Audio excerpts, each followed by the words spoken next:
Welcome back. Welcome back to another Thursday night with me, Mark, the mentor. All right, so tonight we are going to do, by request, someone last week, actually the past couple weeks, I don't know if it's the same person or multiple people, but been getting requests to do a call-in show. So what I'm going to do is I'm going to drop the link now at the beginning, and then I'll just keep, uh, restating it throughout the course of the live that it's a call-in show. So there's the link. You're welcome to call in, and I'll let your boy. Other than that, everybody come on in. Let me know where you're checking in from. Make sure you hit that like button on your way in. Dun Beezy, what's going on? Zup Chuck, what is cracking? What's cracking? Let me know where you're checking in from. Mark Brown, what's good? I'm feeling good today. How you feeling, brother? I'm feeling real good. Feeling good, man. I feel good every day. Feeling real good. For those that didn't see, I finally got that first episode out of that all over the place. Good reception. Good reception from that. Actually, that episode, which was the first episode that wasn't by design, with the events that occurred on the channel. Was that Monday night? That first episode, I think that kind of pushed me to the point to go ahead and record it. Like, the artwork was already done. Obviously the title was done if the artwork was done, so the idea was already there. I just didn't sit down and talk. You know what I'm saying? I just hadn't sat down and said what I needed to say. So it just kind of, that kind of pushed me to that point to go ahead and let me just, now it's the time. You know what I'm saying? So got good reception. I didn't know how I was going to be, perceived, but it's doing really well. So with that podcast, I'm just going to be talking about different things. So I got like 4 or 5 episodes already lined up as far as the topics that I want to talk about. Just waiting on the artwork, and then I'll record them. I'm going to try to do that at least 2 to 3 times a week, maybe more, but my threshold, I want to at least put out at least 3 episodes a week. So 2 pre-recorded, and then I want to try to do 1 live. Because we do the Wiseman on Monday, and then I do this on Thursday. So, and now as far as this on Thursday, now it's the summertime. I know I done cut y'all off on Sundays, because Sundays is a day party day. I'm not giving y'all my Sunday this year. It's a day party day. Thursdays, I may have to let y'all go on some of these Thursdays too. Only on the Thursdays when I step out. But I'm going to enjoy my summer. I'm thinking about doing some cool stuff this summer. So, I'm going to make sure y'all got some good content while I'm out enjoying my summer. But come on in, hit the like button. Let me know where you're checking in from. Shout out to everybody that's continuing to support the Wise Man podcast. That's continuing to grow. Hopefully y'all support this all over the place podcast as well. OTRA, what's going on? Terrell Mackey, what's good? Georgia in the building. Ohio is in the building. Mark Brown, what up? Zupchuck said he missed a live earlier. That earlier, it wasn't a live, so it was a premiere. So I just premiered it. It was pre-recorded, but it seemed like it was live because it's a live chat. But it was pre-recorded. I just did a premiere on it because I wanted to do like a watch party with y'all, but I ended up being pulled away, so I couldn't really interact while it was live. So those podcasts, I'm going to kind of do it like that on a premiere basis, so that while it's premiering live, you can interact with other people in the chat, and then I'll be in there as well if I'm not doing it live. But I'm glad you did go back and check it out. VA in the building, Jacksonville, Florida in the building, Miami in the building. What up? Big Zoe, what up? Raleigh, North Carolina in the building, Detroit in the building. That's that life you chose. That's definitely the life you chose. The life you chose. That's something we say. That's something we say. The life you chose. You know what I'm saying? Hey, the life you chose. You know what I'm saying? Hey, we going to kick it tonight. Oh man, the wife want me home by 9. Hey man, that's the life you chose, man. I'm out here. I'm out here. You know what I'm saying? Hey, we going to Vegas for the weekend. Oh man, I gotta punch the clock. Hey, that's the life you chose. That's the life. That's the life you chose. So it's the life you chose. You dig what I'm saying? Alan Jones, what up, Martin? Atlanta in the building. What's up? What's up? What's up? What's up? FBA in the building. What's going on, FBA gang? Shout out to the FBA gang. Shout out to the MGMs. Shout out to everybody. Appreciate y'all. Call in show tonight, guys, by request. So this is by request now, so I don't want to,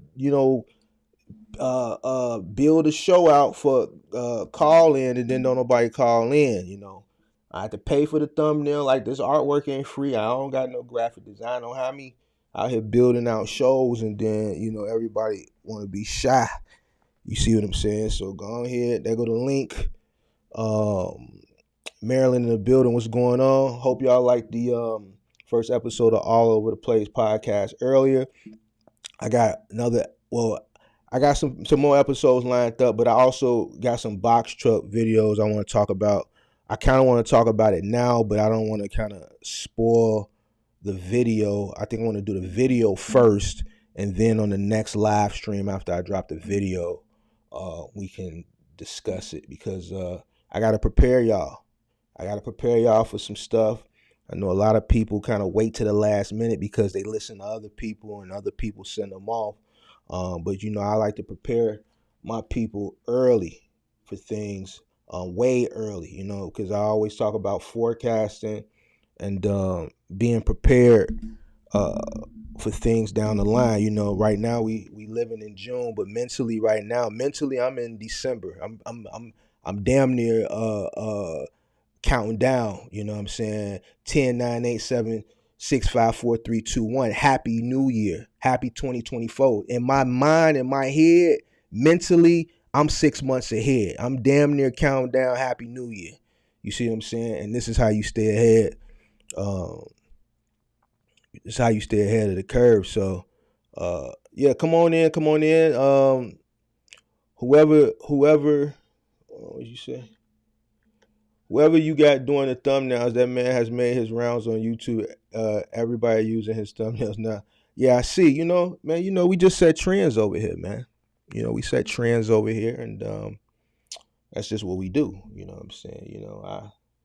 Listen, man. Listen. I don't listen. What's the term called? Imitation is the best form of flattery or whatever. I don't be tripping. People stealing my content, all type of stuff. I see everything. I just don't say nothing because it ain't nothing to trip on. You know what I'm saying? Imitation or whatever is the best form of flattery. I just be flattered. You know what I'm saying? If I do things, if I continue to evolve my channel, and then that makes people step their game up, then just is what it is. Ain't nothing wrong with it. Ain't nothing wrong with it. Ain't nothing wrong with it at all. You dig what I'm saying? So we just setting trends, and somebody got to keep people on their square. You got to keep people on your square. It's always going to be somebody that's going to keep everybody on their square. So I'm going to continue to do what I'm doing.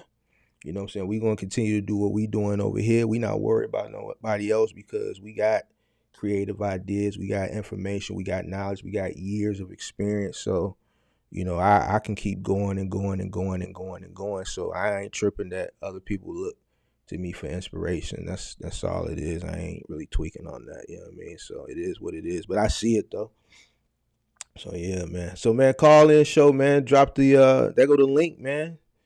I didn't prepare nothing because everybody wanted a call-in show. So here go the call-in show. You got free call-in show. You got Q&A. So, man, drop the questions, call in. I got 2 hours tonight. My barber got to go to Miami first thing in the morning. So I got to go get me a line in tonight at 10:30. So I got 2 hours and then I got to skedaddle and get up out of here and head to the trenches to go get a line. Let's see. What's up? I just bought my first box truck today. F Uber driver and wish me good luck. Good luck, man. Good luck, man. Make sure you check out a lot of the content. I don't know what avenue, you're gonna go in with your box truck, but if you go in any avenues that I put content out and around, make sure you pay attention to those videos. And if you got any questions, you know where to find me. What else? Anybody got any questions? Call in. I dropped the link. Because I really don't have nothing to talk about. Y'all asked for a call-in show, so I didn't prepare nothing. The stuff that I'm working on right now is for future content for next week, so I really don't want to talk on this stuff because I'm building stuff around it. So, have I missed the credit usage segment? Credit usage. We talked about credit months ago. I've talked about credit a few times. I've talked about credit a few times, so you got to go back and look through some of that older content. Like a credit card for one for maintenance, one for etc. However you decide to, whatever you like. One, how many credit cards you think your business needs. That's completely up to you. How you use and what you use them for. That's completely up to you. I've the most business credit cards I've had is two, so two Capital one Barclays, two Capital one Barclays, one PNC. Yeah, so four. For two for the moving, two for the trucking. So 4 business cards for me. That's all I really need. That's all I've ever really needed. Because I really never rely. And then if you want to count uh, um, the fuel cards with Universal Premium, those are credit cards, but they're fleet cards, fuel cards under the Fuelman network. You can count that, but I've never really depended on them. I've always, used, money that was in the business accounts to use the business debit cards to purchase things that we needed. I try not, and I've always tried not to rely on credit. If you are an independent person with one truck, then you probably want to have one dedicated card for fuel. I wouldn't recommend getting a fleet card if it's just one truck. No sense of paying the maintenance fees and all the fees that are associated with having a fleet fuel card. So I would just get a good credit card for your fuel, and then if you want to have a separate credit card for miscellaneous things like gloves or whatever little miscellaneous stuff you need for the truck, so on and so forth, then yeah. Drop information on the new box driver just getting in the game. If you have not already, how hard would it be? We got a caller. How hard would it be to get into the box truck business now? Ray, hold on one second. Let me answer this question. It's not hard to get into the business. It's actually the same way getting in as it's always been. Determining, which lane you want to get in and what your ultimate goal is. It all depends. Like some people want to scale. A lot of people want to scale. And what I tell people that want to scale is scaling today is not like scaling when I got in the business. There's a lot of variables that have changed, you know what I'm saying, as far as scaling. So if you're getting into the business today, I would really, put together a strong business plan, decide which lane you want to go into, and I would really focus on that lane and honing that, crafting that lane, becoming profitable before you try to scale up. And then also create an exit plan. A lot of people don't talk about an exit plan. And I just keep it funky with you. You know what I'm saying?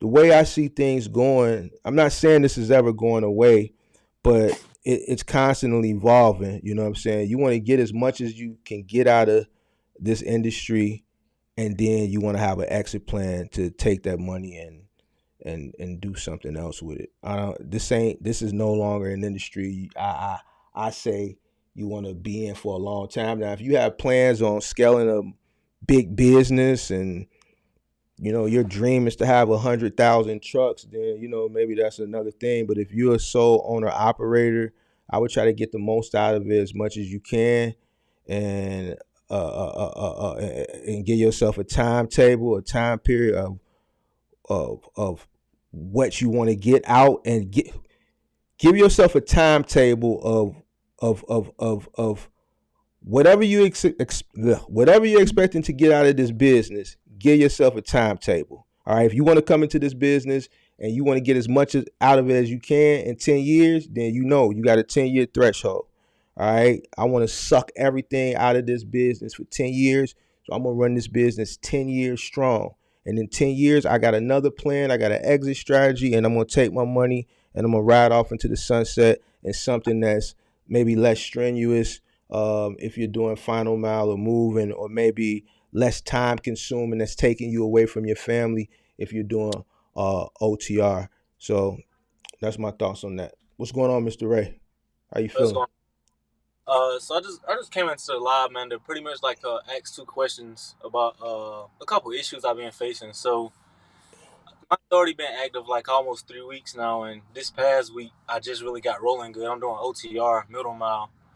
Mm-hmm. Um, so one, what would you recommend about brokers? Like for example, they send you a rate con, and let's say for example they have 5 pallets listed on the rate con.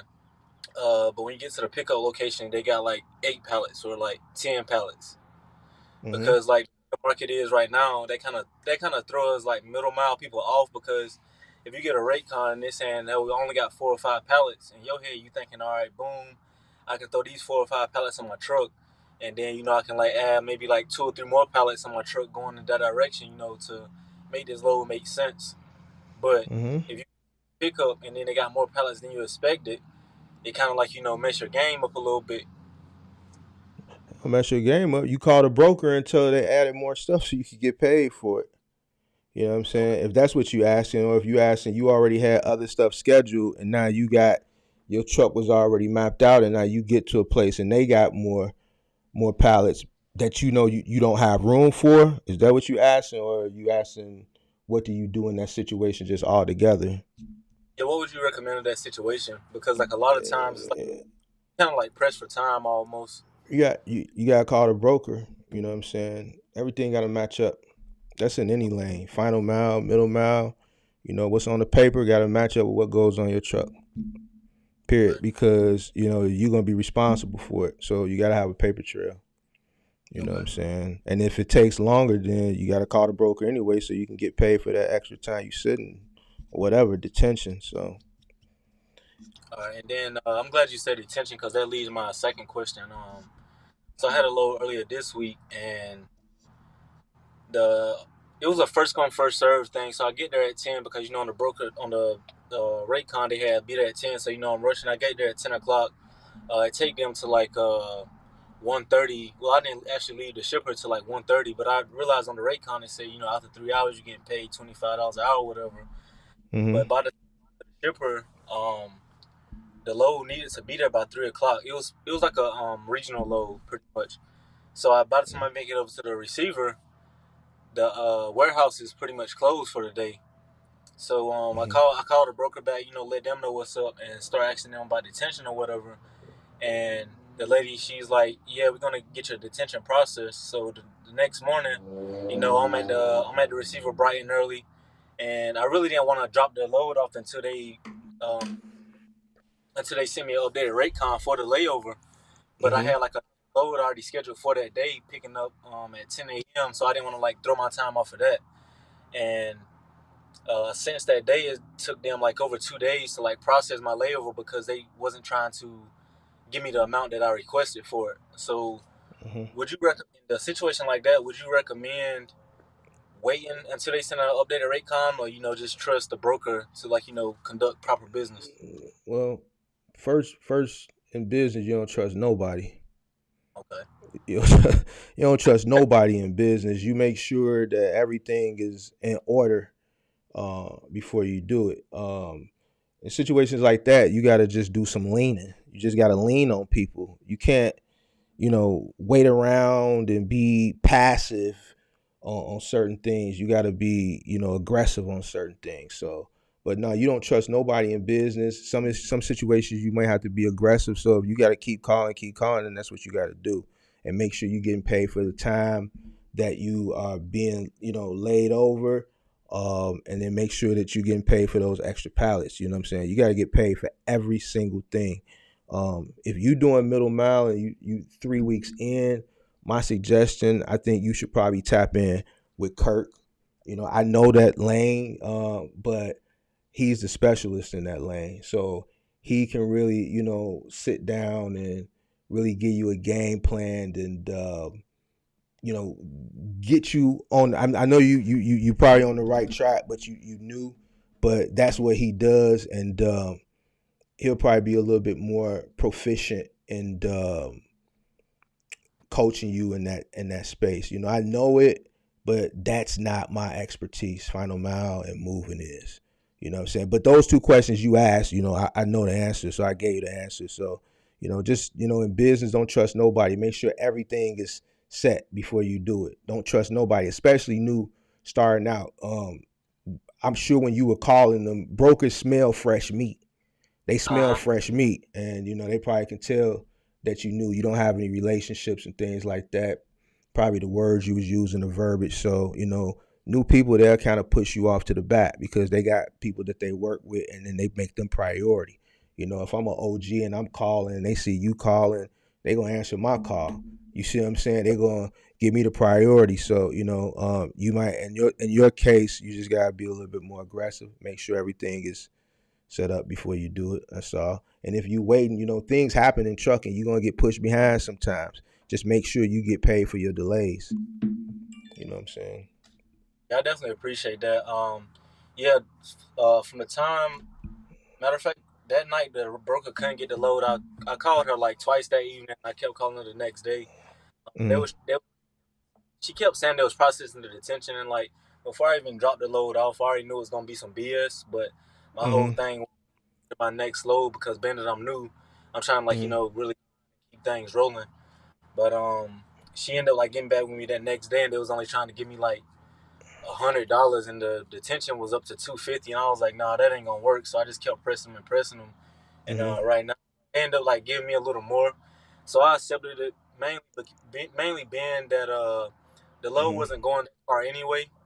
Mm-hmm. But if it had been a little further, I would have like pushed for the full thing. But Mm-hmm. I definitely appreciate your time and answering my questions though. Appreciate you. Make sure you stay safe out there, man, and just keep tapping in with us and letting us know how your journey go. But make sure you check in with Kirk too. You running partials. You doing partials or what? You doing full loads or what? I'm doing both. I'm doing the full loads when it makes sense, and then I do the partials like mainly when I'm going out of state. Cause I'm located in Virginia. I'm based out of Virginia, so like if it's loads going in state, I do them. I typically try to do. I'll do full loads there because the loads make a little more sense because they're closer. Mm-hmm. When I'm doing over the road, I try to like parcel it out because a lot of times we all know how the rates are these days. Mm-hmm. What? How old are you? I'm 26. I just got the military, and this is what I wanted to do after I got out. Oh, shoot. Salute to all my people that's braver than me, because I ain't going to the. I would I wouldn't go to the military. So man, salute to you. I appreciate your service, young man, for protecting this country, man. But you did your 4 years honorable discharge. I did. It was five. I joined in 2018, and I literally just got out last Saturday, but I got things rolling before I got out. I did serve honorably though. Okay. Yeah, salute. We appreciate your service, man. We appreciate Thanks your for your. service. Yeah. 26 is a good age, man. You young. You know what I'm saying? Just like I was saying earlier, man, get what you can get out of it, man.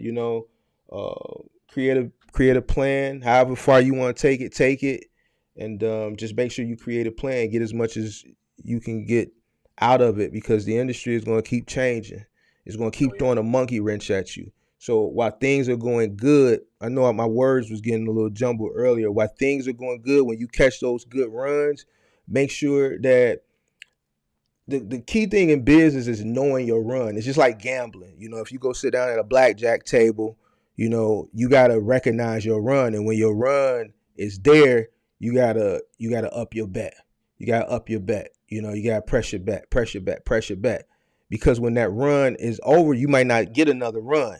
So you want to right, get as much money out of it when the things are going good so that when the things are going bad, you can exit or you have a nest egg where you're comfortable and you can get by. So just make sure you got a plan when things are going good. Don't do like the rest of these young people and go out and spend the money frivolously because a bad day is going to come and it's not going to be a bad day. It's going to be a bad year, a bad right. 2 years. You know what I'm saying? Like your runs are short. You know what I'm saying? Your runs are short. Your bad periods are long, right? But your runs, you can capitalize on your runs if you know what you're doing. But a lot of people don't know how to recognize their run. So recognize your run, and when you do get your run, just make the best of it. So when those bad days come, you'll be prepared for them. You know, Oh yeah, that's my best advice for a young man. You know what I'm saying? Don't go I don't appreciate. go buy don't go buy a Hellcat. Oh nah, man, I ain't that type person. Always been pretty smart with my money. I always been pretty smart with my money. Ain't that type person to like um go by and like flex. I ain't even doing this to like just for the money. I'm doing this solely because I want to like kind of like build my own thing.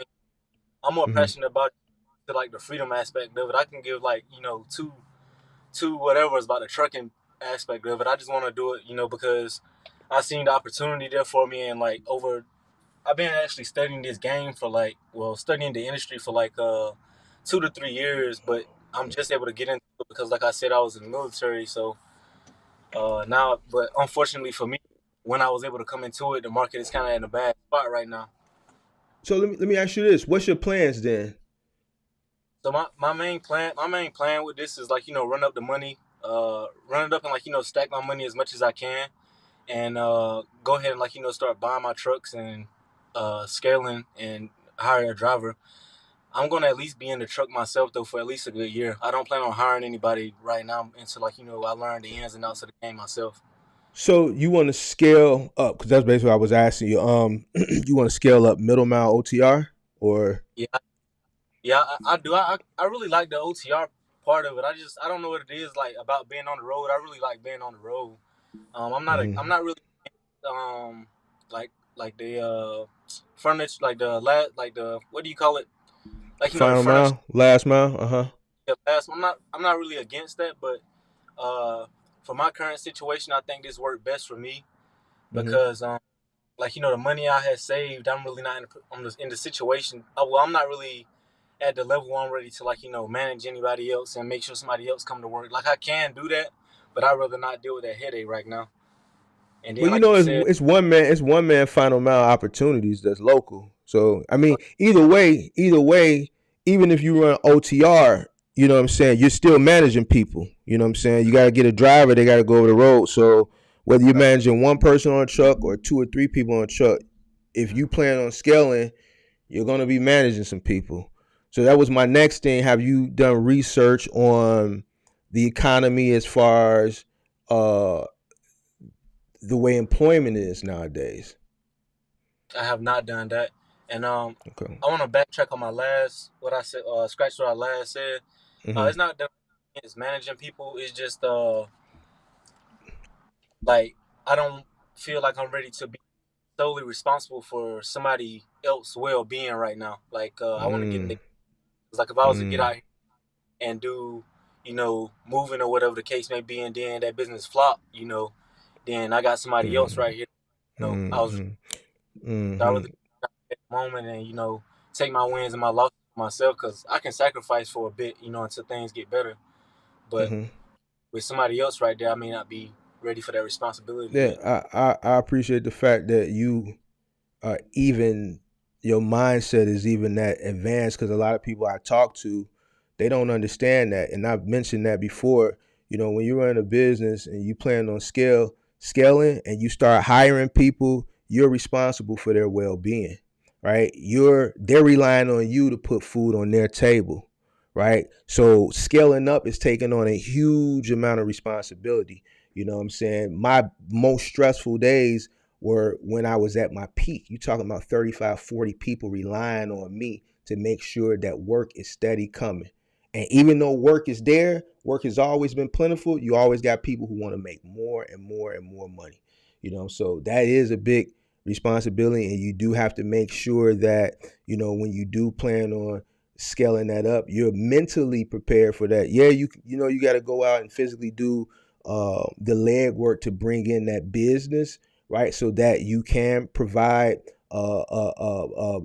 jobs and opportunity for people, so that they can put food on their table. But you also have to be mentally, I guess he's out down the road. You have to be mentally prepared for that as well. That is a huge mental strain, being responsible for other people's livelihood. But I appreciate the fact that you acknowledged that at a young age. Look like we lost them, but I appreciate you for calling in, Ray. Uh, uh, nice young man, nice young man. Appreciate you for calling in, and salute. We appreciate your service. All right, let me drop that link again. Now, whoever these people is that requested this call in, I did it. Your iPhone. What's up with all the iPhones overheating lately? I've been hearing that a lot. I think somebody else recently we had on said that. I forgot who it was, but yeah, I know my phone one day last week it said it was too hot and stopped charging. It said once it cooled down. I don't know what's going on with these iPhones. All right, so there go the link. Call in show Q&A. Holla at your boy. Let's see. Charles Johnson made 870 yesterday on the move. Paid my three guys 190 a piece, including a tip from the customer. That's dope. That is dope. Charles, Mark. what's going on, man? Long time no talk. Yes, sir, brother. How you doing? Man, I'm blessed, man. I'm blessed, man. How you doing? I'm the same, brother. Can't complain. How's it going out there for you? It's going good. So shout out to Kirk, by the way. You mentioned Kirk a second ago. Shout out to Kirk. Yeah. Uh it's going good, man. I'm doing some of everything really, man. I'm mainly doing HD supply during the day. Okay. Final mile. So you back And on HD supply? yeah, it's not every day. It's just kind of like when they call me, but I've been doing it for the last 3 weeks straight. T- Before you go on, I want you to tell people about that, because there's so many people that ask me for opportunities. Tell them about this HD supply one man curbside final mile opportunity. So mine is through TQL. Mm-hmm. And one day I saw it on the load board, and they were asking about somebody that was available in South Carolina, and I hit them up. First they were not paying any money. Then they started. I can't get this camera right. Then they started paying a little better after Mm-hmm. I kind of complained a little bit. Mm-hmm. So what it is, we show up every morning at about, well, the people that work there, they show up at 6, but the independent contractors like myself, we show up at about 7:15, 7:30. Mm-hmm. And so we have to sort our own packages, and we Mm-hmm. load our trucks, and then we head out. Um, we deliver to um, apartment complexes that are like public, and then like school apartment complexes. Around Mm-hmm. here, we have University of South Carolina, so we deliver to a lot of their apartment complexes. We Mm-hmm. deliver to all the hotels and a few other little places that use Mm-hmm. HD supply. And so Mm-hmm. the heaviest thing is like a pallet of tissue, you know, of boxes of tissue, and you may have. Oh no, I take that back. The heaviest thing is probably like a radiator, not a radiator, hot water heater. Mm-hmm. But those are few and far between. We have to deliver refrigerators. We have to deliver washers and dryers, stoves, all that stuff. But we don't go in people's houses. We don't deliver to individual customers. We deliver to the maintenance area of that particular complex, and then the maintenance Mm-hmm. area to the Mm-hmm. people's house. Mm-hmm. So it's it's fun, man. Like the furthest you'll go, I guess people kind of want to know about this type of stuff. The furthest, so they have different routes. So they have from here to Augusta. They have from here to the other side of Augusta, Georgia. They have from here to Sumter, which is Sumter, South Carolina, which is like an hour away. They have from here to like the northeast side of Columbia. Mm-hmm. That's just out of town. They have one for downtown, and then they have one for the east. I mean the west side of the city. Mm-hmm. So And uh, and you want to talk about the pay? yeah, so the pay it I kind of started a little low. You know what I mean? Just to be able to get out there. They Mm-hmm. started me at like 600 a day. Mm-hmm. Uh, For how many stops? Man, did I lose him? Hold on. Oh, there you go. Nah, think his phone overheated too. What's going on with these iPhones, man? Man, Apple tweaking, man. If he said it was his iPhone, then I gotta hit the tweaking button for Apple, man. Oh, here you go. Here you go. There you go. Hello? Yep. Yeah, somebody called. I just put my phone on D&D. How Okay. many stops? So it's roughly about 25 stops. They gave you. They started you at 25 stops a day. Yeah, Mm. yeah. Was That's a that lot for all? 600. Yeah, it was a lot. They boosted it up to 7 after I started Mm-hmm. complaining. But all of the stops are in the same area, Okay. so it's never. I can literally go 2 minutes to the next stop. So let me ask you this: from loadout 7:30 to the time your last stop is completed, give me a time frame for $700 for 25 stops. You finish around 2 o'clock, 1:30, Oh, 2 o'clock. psh, oh, that's a win still. Yeah, man. I don't I don't complain about it. That's a win. So you figure do the math, and that's a 5 day a week contract, right? Absolutely. So that's 7 times 5. So you know, that's a win. Sound like a win. Sound like a Yeah. win. But it seemed like you dibbling and dabbling into the moving. You've been DMing me about the moving lately, man. I know I've been getting back to you late, man. My DMs from this one of my early coaching clients from like when I first came on YouTube. He was one of the first ones that ever paid for one of my coaching consultations, and You know, one of you was doing OTR at first, right? yeah, You was yeah. doing OTR at first, and man, you saw one of them curbside final. I think you seen one. You asked me about it, and you found something. And it worked out. Now you dibbling and dabbling with the moving. But Yeah, man. from when you first hit me up back then to now, like my DMs is man, we lost him again. My DMs is man, people finding my email, my DMs, my Facebook, my stuff is just off the chain. So I try to knock out as many of them as I can every day, and comments. Let me see. Yeah, so my bad for getting back to you a day late, man. It's just my DMs now is just stupid, bro. It's all But right. uh, but That's all right, so man. man, so you getting into the moving now, huh? Yeah, man. So we I put it in the chat. We did a move yesterday. Uh Man, I felt so good when I pulled up to that joint. I was like, I'm really doing it. So huh.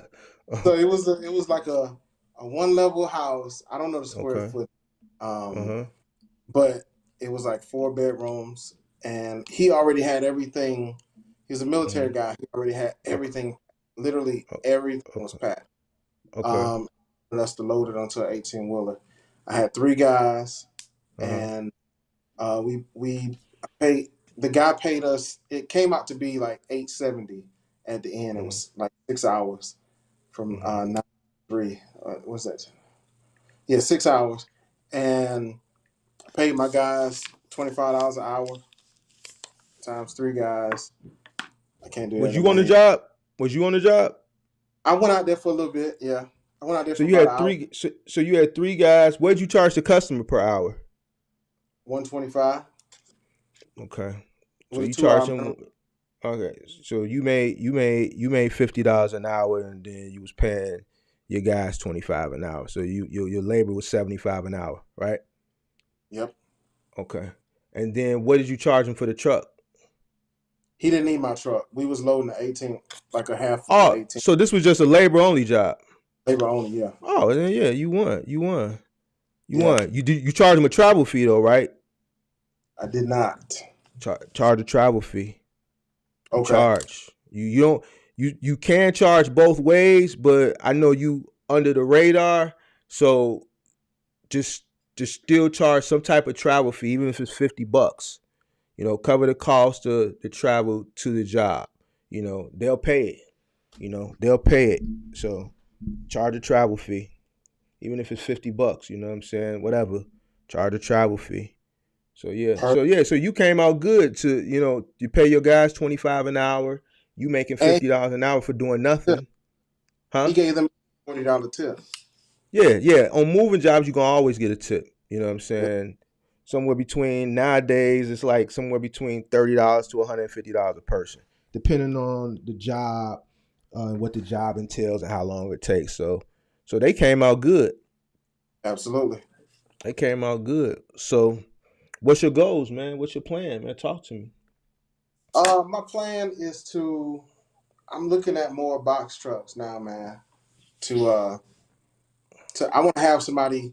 My plan is to have like 2 box trucks on the road, just short term, like next Mm-hmm. 3 months. Have Mm-hmm. 2 box trucks on the road.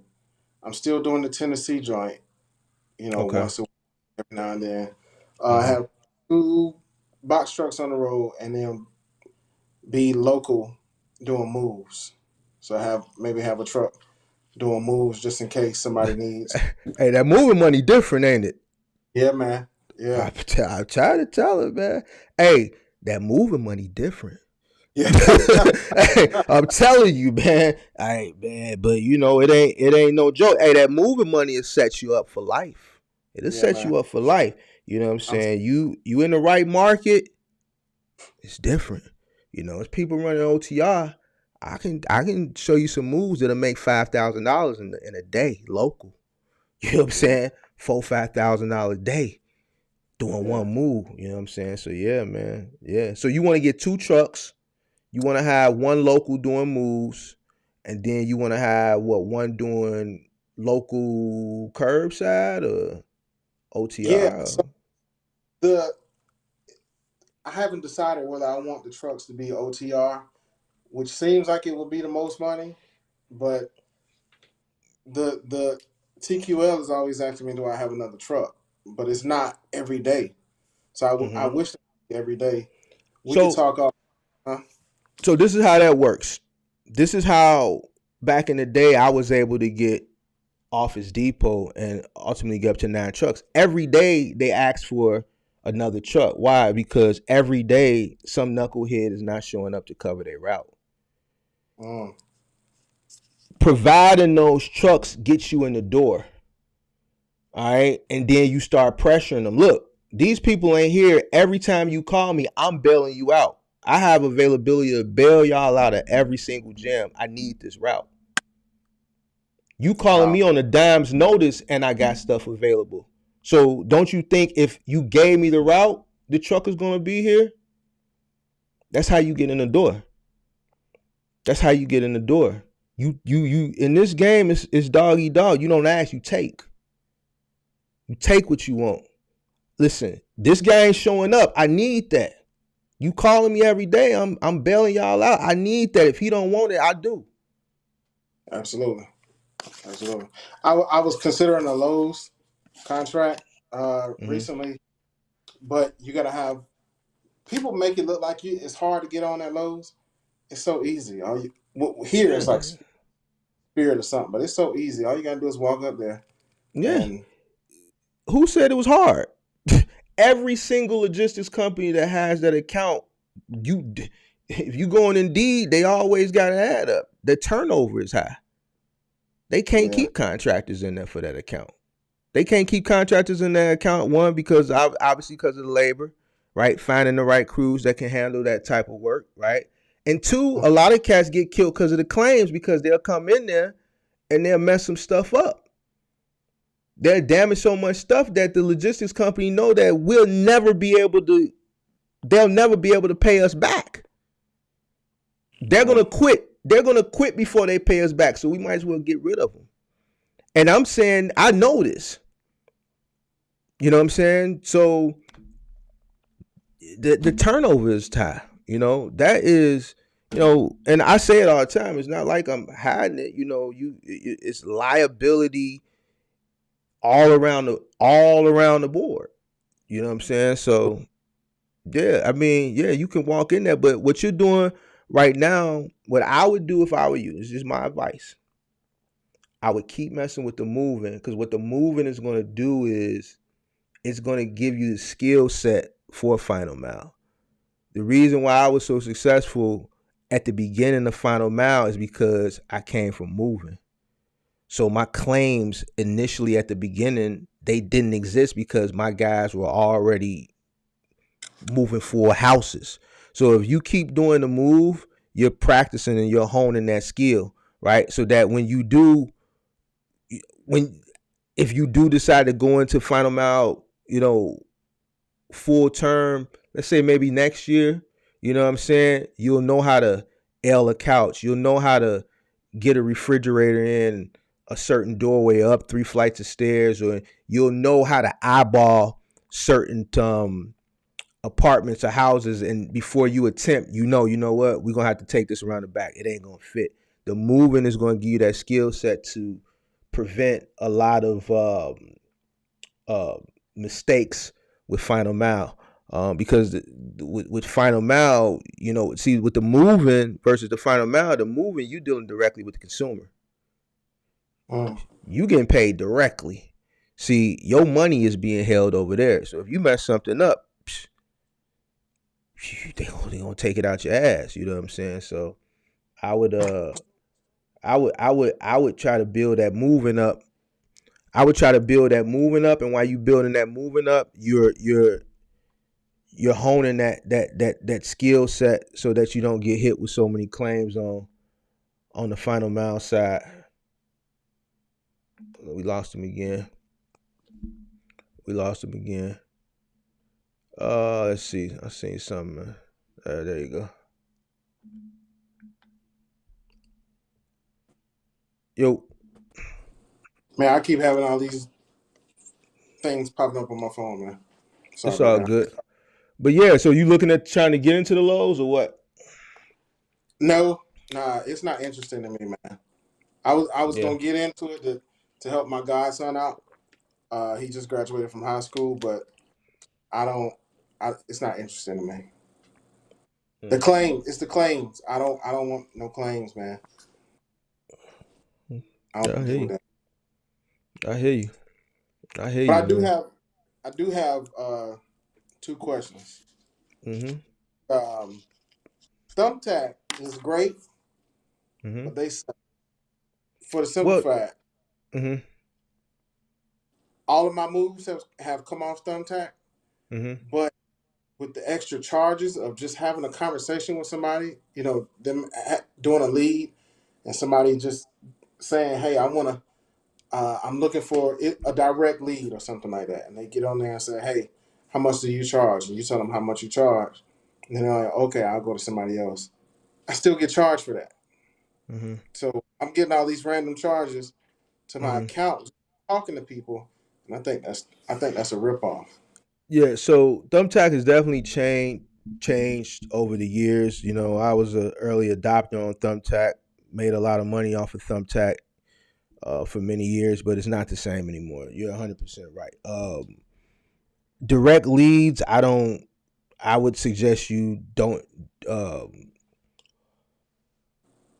they got this new thing now, Max, where you got the sliding bar where you can set. You know, I think Absolutely. that's an attempt for them to make more money on their end. Sound from to me, just knowing business, it seems like they haven't been profitable since they started. So now they're trying to become profitable so they can go public, right? So they're trying to get as much money as they can. The leads have gone up. They're finding other angles to make more money from the pro. I would try to keep that sliding scale at competitive. They sent me a lead the other day for um, a one barrel. They charged me $100 because I maxed it out. But see, I got thousands and thousands and thousands of dollars in credit on Thumbtack. I'm talking about thousands of dollars. So I don't really pay for leads anymore, right? Because I give people credit and then Thumbtack pays me, right? So, uh, but I have it set to max because I have so much money in Thumbtack. And I was just looking at the lead, and they charged me $100. And typically for a one bedroom, I would pay like $12, maybe $15. So you got to play with that sliding scale. I wouldn't turn it all the way to what is it? Hold on, let me look. They just sent me a lead right now. Spoke them up. Hold on. You on the local moving? Don't do long distance moving. Don't do that. That No, crosses out. cross that out because that's too. They're gonna rape you. Don't do long distance moving. Hold on, let me see something real quick. That was literally my. That was your second question. Yeah. Yeah, don't do instant book. Right? Don't do Right. instant book, and then don't for that max lead prices. Don't go all the way to more competitive. Just keep it like right at competitive, and look at the sliding scale and look at how the rates go up or down. And whatever you feel comfortable at paying for a lead, then that's where you keep it at. Thumbtack now, I'm gonna be honest with you, outside the fact that they're obviously trying to get a money grab so they can show profit for the investors and the early pre-IPO shareholders so that they can take it public. There's a lot more people on Thumbtack now. You know what I'm saying? So with immigration, you know, a lot of people here that bought box trucks through the pandemic. You got a lot of immigrants that are here that are flying under the radar, that are doing odd and end jobs on Thumbtack. It's a lot more competitive. I thought that putting that sliding scale all the way to max, well, you know what? I got thousands and thousands of dollars, so I don't care. You know what I'm saying? Even still, you know, I would get 5 leads 4 or 5 years ago. For every 5 leads, we would book 2 jobs. You know what I'm Wow. saying? We would book 2 jobs. It's not like that anymore.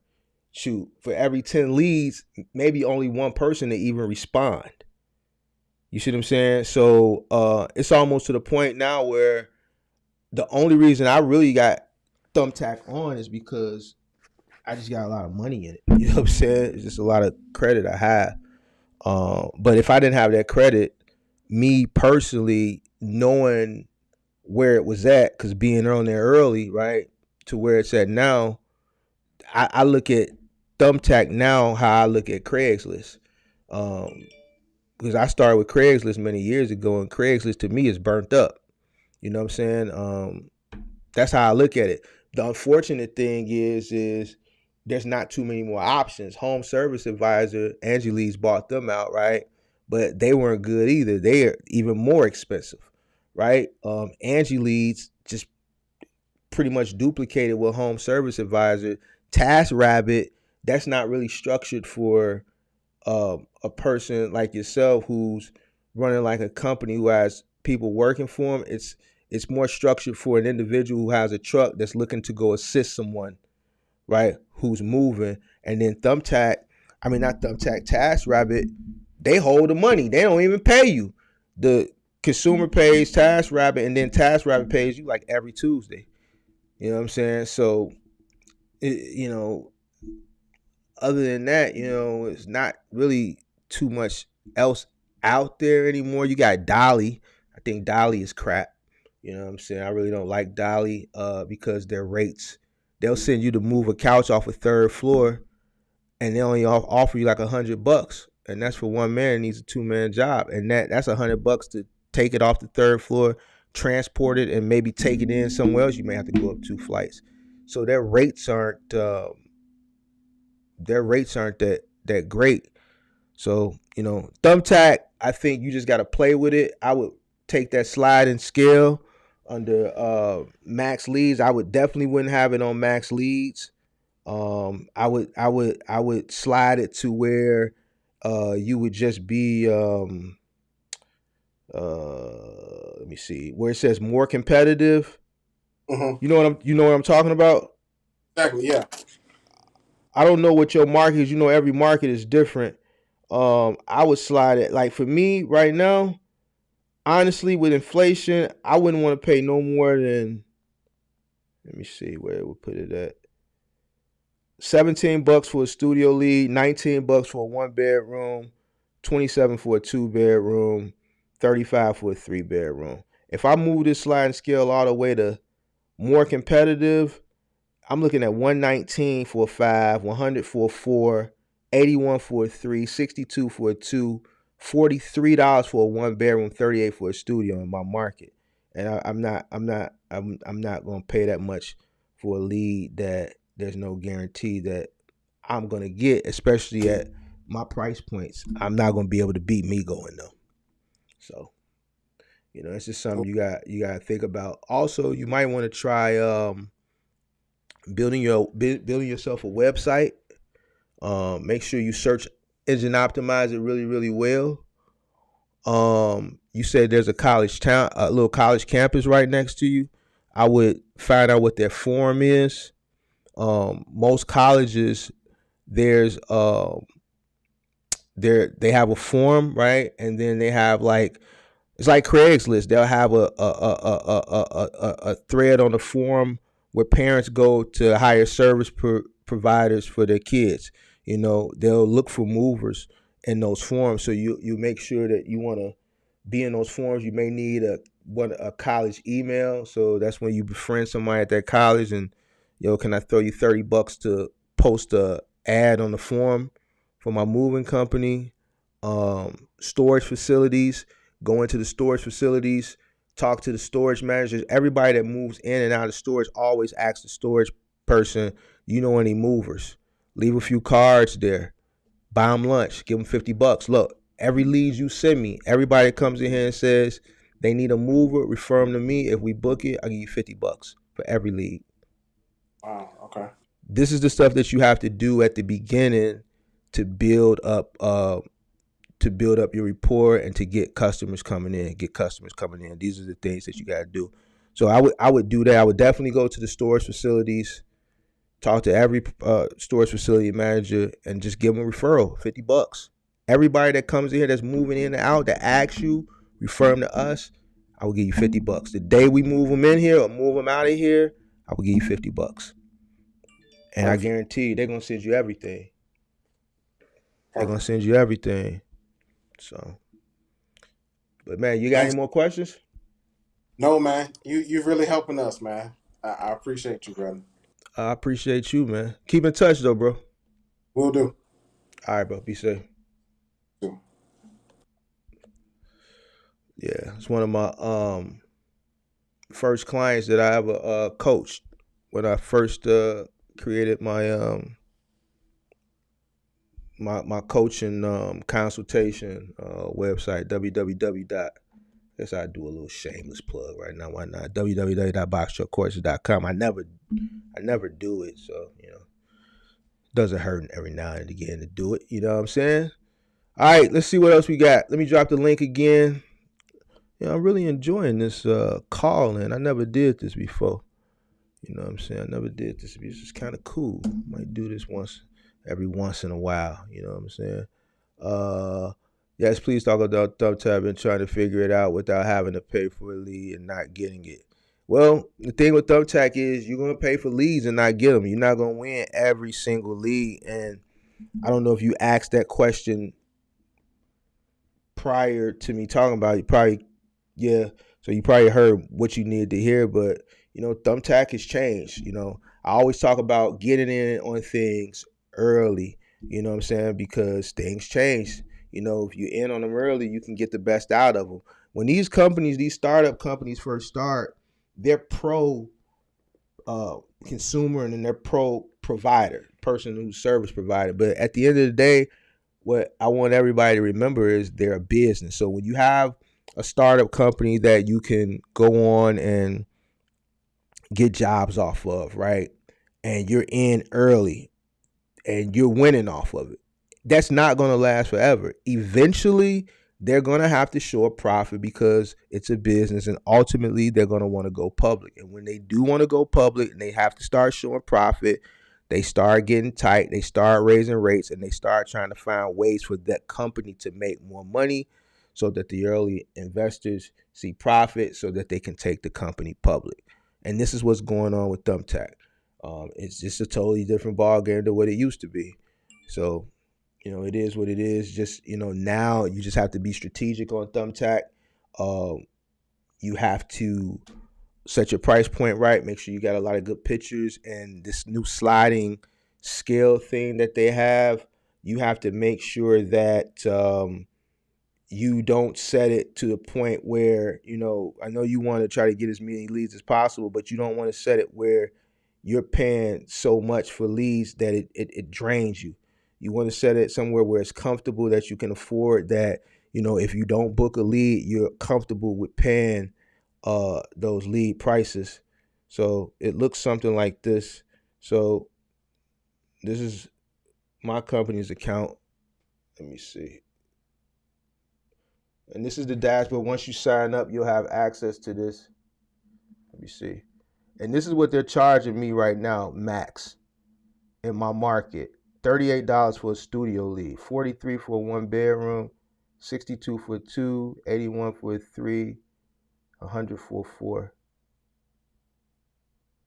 So that's at max. Now if I slide it down, I could slide it all the way down here, but they saying, well, man, if you slide it all the way to the beginning, you ain't gonna get no leads. So if I slide it halfway, that drops this down to that, which I could deal with that. But I want y'all to look way at the bottom. Look under 5 bedroom. You see where it says just a few things, up to $21. That's a lot. I remember paying for just a few things, maybe $5 or $6. Somebody called, yo, I got a chair. It's a $5-6 lead. Now they charging up to $21. It's ludicrous, but it is what it is. All right, let me drop this link. Oh, I dropped the link. All right, I dropped the link. Anybody else want to call up? Let me go back and see if I see any questions in the chat.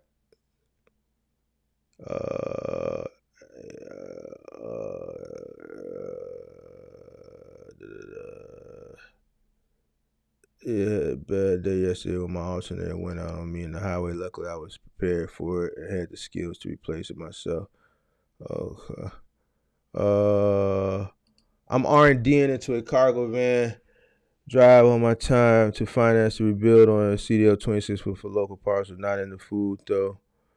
I'm in a cross on wheelbase size. Any insight? Space differences. One pallet is extra space worth that. So yeah, so if you talking about a cargo van, you talking about the 35. You must be talking about the 3500 or the 350. You trying to decide between a single wheelbase or the dual wheelbase, extended length. If that's what you're asking, cross on wheelbase size, right? The dual wheelbase or the single wheelbase for 350. If it's a Ford, or 3500 for everything else. Yeah, so if you have that dual wheelbase, that's gonna kill that pallet. That's gonna kill that pallet right there, because you're not gonna be able to put a pallet where those wheel wells come up in the van. to go over that dually, you're not gonna be able to put a pallet there. So if you're gonna go 3,500 or 350, you need to get a single wheelbase. Yeah, you'll be able to carry less weight, but you'll be able to put that extra pallet on there if that's what you're asking. Uh, I've been trying to get on with HD Supply through TKL, but all I get is crickets. Hmm. Keep trying. I DM. He said he got on with them through the load board. So why don't you go? I see what. Hey Charles, if you still in here, what load board were they posting for that HD Supply account? I would see if you can get on that way. See if they're posting in your market. That means if they're posting on the load board, that means they have some incompetent contractors because that's a dedicated run. And then I would uh go from there. That might be your way in.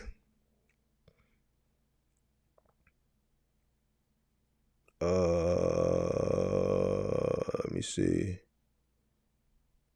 Got any connections down here in STL? What are you doing? What you trying to do? Or what are you doing? Final mile. That's how I get in on this H&M route. Last driver was always late and barely showed up. You got an H&M route? Who you doing that for? Is you doing that for T Force? That H&M route.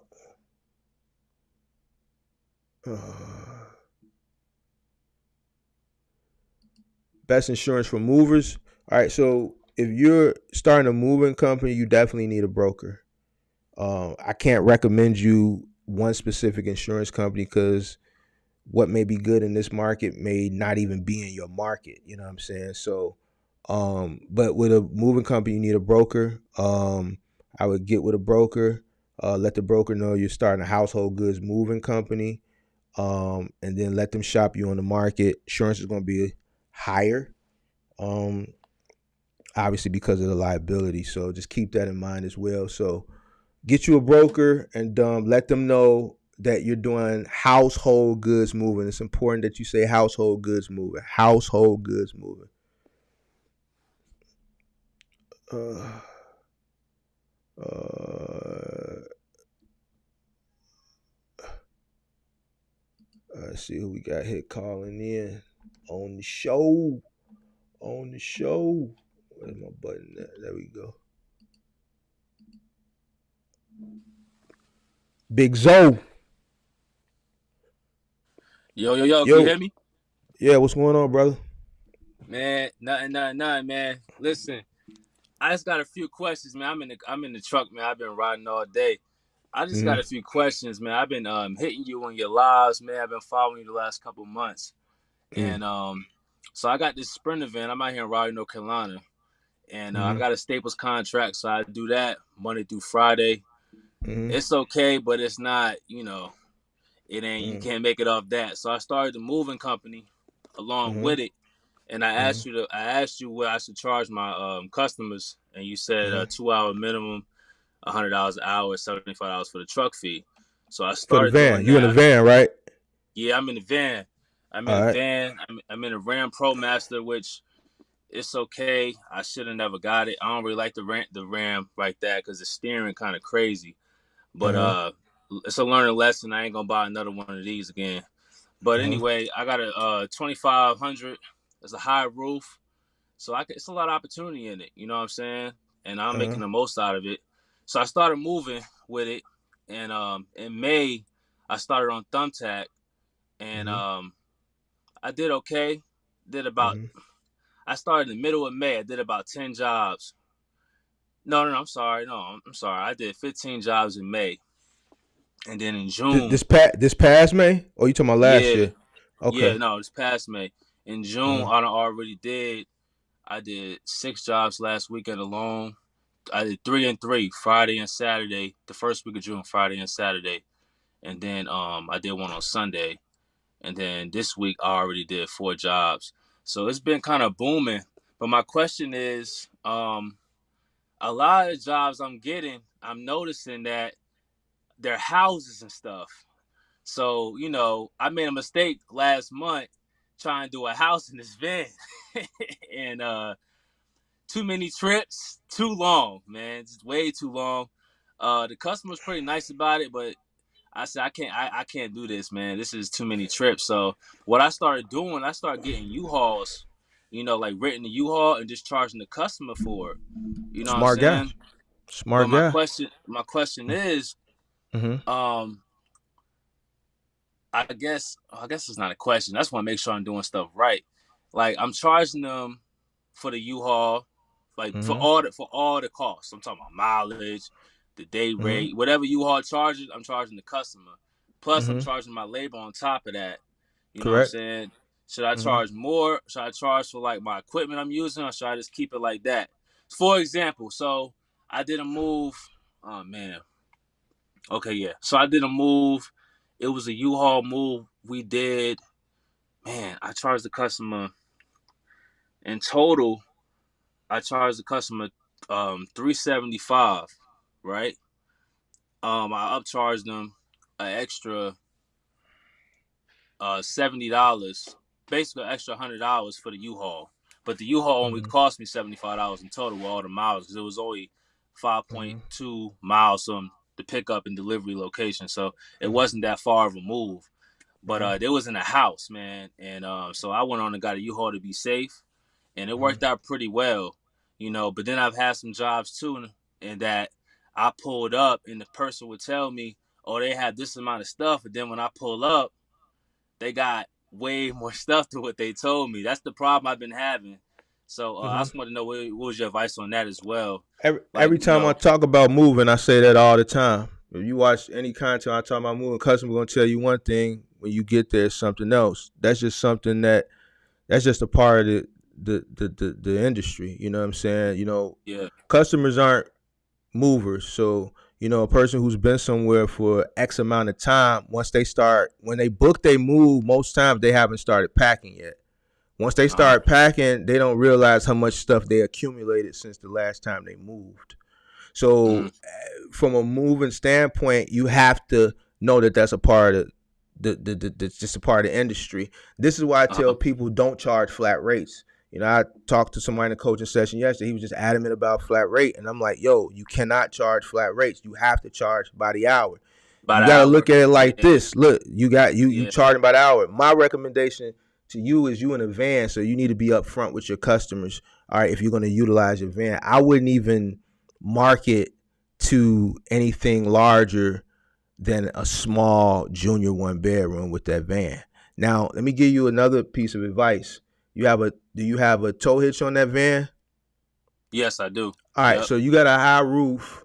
You got a high Mm-hmm. roof Ram ProMaster. Is it an extended length too or no? Nah, it's just a All right, 2500. so let me tell you how you save you some money. You can book up to a one bedroom. You're gonna have to pack it like Tetris. You're gonna have to be good at Yeah, Tetris. I know how to And pack then though. and Yeah. then what you do is when you need that extra space, you go to U-Haul and you get a 6x12 enclosed trailer. That's only $29.95, and you don't pay for mileage because there's no mileage on it. And you hitch Oh, that to the okay. back.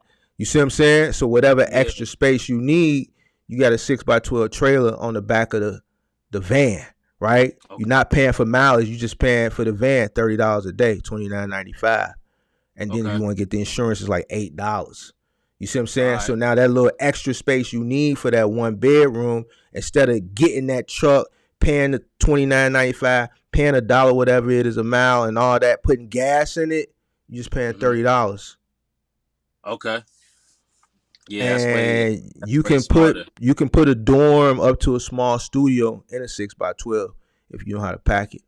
So that's Yeah. gonna give you that extra space you need Okay. at a Okay. So you don't. fraction at a fraction of So the you don't. cost. So you don't really recommend doing the U-Haul truck moves for houses and stuff. If I don't I have a big mean, enough vehicle. yeah, you can. I just think you need to market it right. So you're a businessman. So the thing Yeah. about moving, and the customer gonna call you. So you gonna know all the specs of the move. You gonna know if it's a 4 bedroom, 5 bedroom. You gonna know the Yeah. pickup address. You gonna know the drop off address. So you gonna Yep. already know the distance from point A to point B for the mileage. So you can already calculate the mileage cost of whatever U-Haul charges. Plus, Mm-hmm. okay, from the pickup, once I pick the U-Haul up, driving to the customer's house, it's going to be 5 miles. The customer moving from point A to point B, that's 5 miles. From point B back to the U-Haul, that's going to be 10 miles. You see what I'm saying? So you Yeah. know how many miles, you got an estimate of how much it's cost. You don't have to tell the customer, well, we're gonna rent a U-Haul, I'm gonna charge you, and they're gonna be like, because that ain't good business. You just pull up Nah, in that I thing. don't even say all that. Right. I do So all that you calculation first, and I right. just say it's So a truck fee. You know what I'm saying? I right. just say You the just truck say it's a fee. truck Period. fee. So what do you charge for your truck fee? If I'm not using the U-Haul, I started at $75 for For because I your was using the van. van. But what Just if you using the get van. if you get in a U-Haul, what size U-Haul you getting? So I've only done it twice, and the first time I did it, it was a enclosed trailer move. So the guy had his stuff in the trailer and wanted Mm-hmm. us to unload the trailer, like talking about one of them RL carrier trailers, like them big Yeah. ones. He had that Yeah. stuff packed to the bone. So we pull up, and I'm like, dude, you ain't telling me it was in the trailer. So I was kind of tight, but I already had a Mm-hmm. U-Haul anyway because he sent me a picture, and it looked like it was in the trailer. So I was like, he sent me Mm-hmm. that. I'm like, yo, like it's in the trailer. Hold on, I'm gonna have to get you. So I had to get him a U-Haul. So for that, yeah, so that for that, I got a 26-foot U-Haul, and it Mm-hmm. packed that joint all the way to the back. You know what Mm-hmm. I'm saying? And How would you that was charge just them this. Oh, for that one, I charged him. I charged him for the truck one fee? seventy For the truck fee. for the truck fee, 175 Okay. How much because did it the was truck cost you? What was the cost of the truck once you returned it? cost of the truck was one. It was 155 because it was mileage on it too. It was a far distance, Okay. so he That paid ain't for all bad, that but stuff. but for a 26 footer, you could charge more for a truck fee, at least 225 for a truck fee for Really? a yeah. Okay.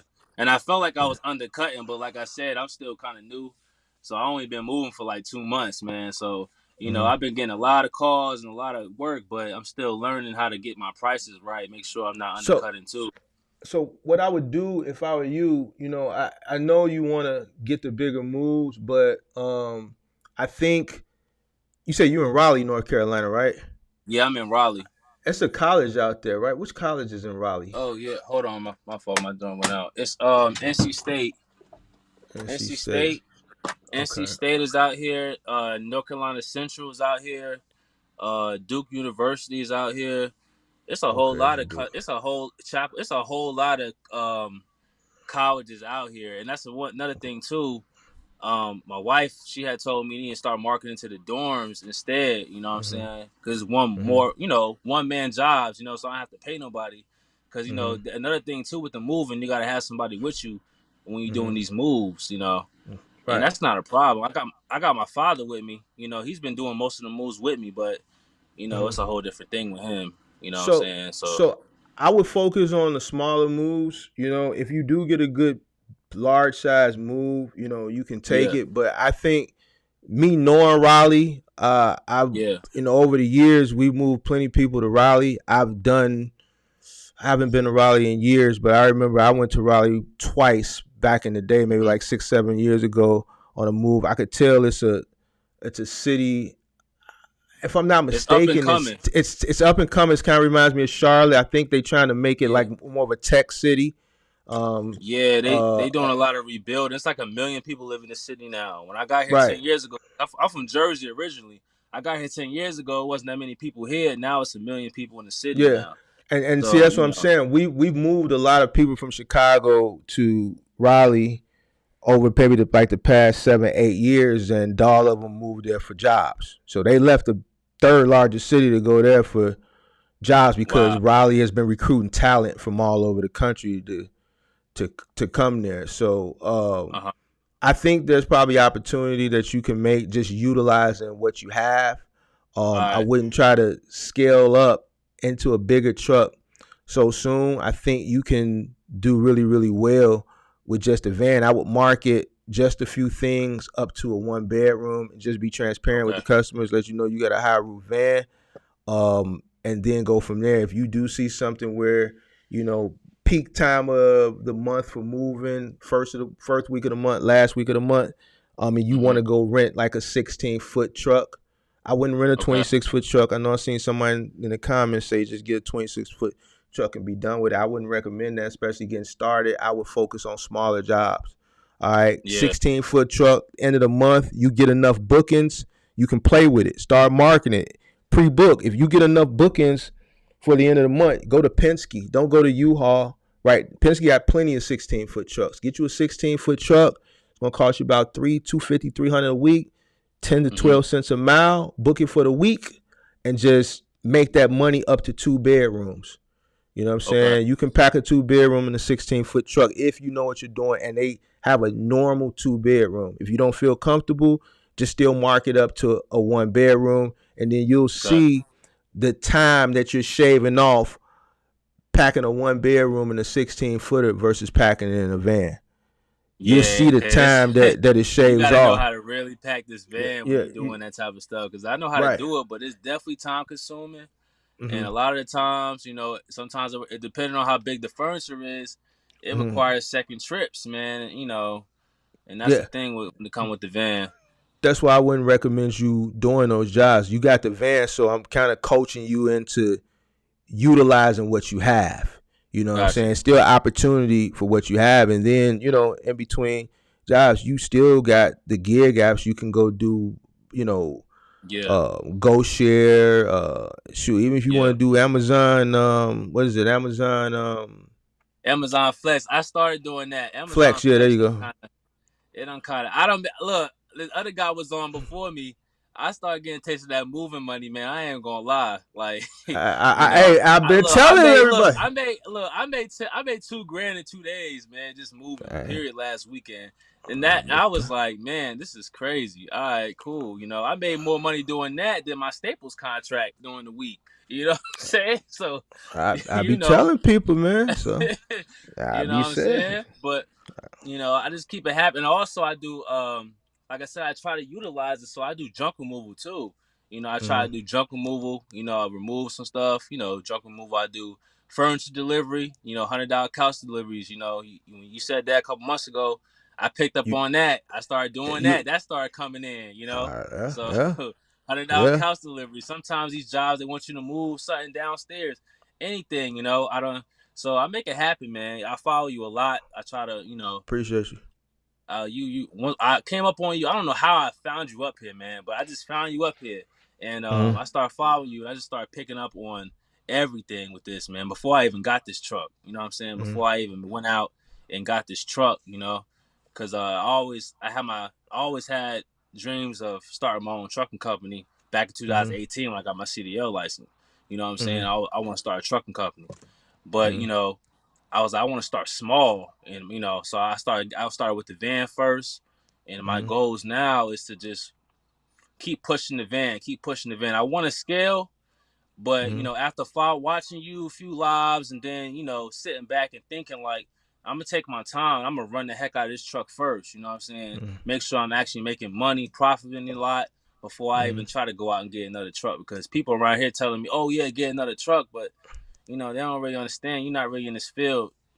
Everybody, it's not just easy to go get another truck. If you ain't making no money with the first one, Mm-hmm. Mm-hmm. it ain't really gonna benefit you most. So, Mm-hmm. I'm just trying to push this truck, man, the best way I can. I'm running it. I'm working like 6, 7 days a week, man. I'm not gonna lie. How And old I are got a you? family. 25. I'm 25. Yeah. I got 2 kids. I got a 1-year-old daughter, and I got a 6-year-old son, and I got a wife at home. So the problems already, coming. Mm-hmm. Me working like this, but even when I was working that 9 to 5 job driving trucks, I worked like this anyway. Mm-hmm. So Mm-hmm. but that's the problem. Everybody's lifestyle is different. My lifestyle, I got Mm-hmm. a family, so it's kind of hard me working like this, but I just do it because I wake up Mm-hmm. every day and it's like, yo, I got to push this truck. I'm thinking about business all day, even when I'm at home, you know, even when I'm Yeah. eating, even when Yeah. I'm, playing with my daughter. I'm thinking Yeah. about her, but I'm really thinking about business. Yeah. Yeah. It's kind of Yeah. crazy to say it, but Yeah. it is what it is. Like it get Yeah. because this is what it is. My mindset right now is just like, yo, I'm gonna push this truck the best way I can. But I ain't gonna hold you too long. But there's one more question I do have. I do Sure. have for you. Sure. Sure. Is Sure. these? It is when it comes to taxes on these moves, man. Like that's Well, how do I work that out with the moves? Being paid directly from the consumer and stuff. let me ask you this. We keep it Mm-hmm. funky. How do you take the Yeah. payment from the customers? That's what I need to stop doing. Well, That Venmo, see, you gotta yeah, stop that doing that.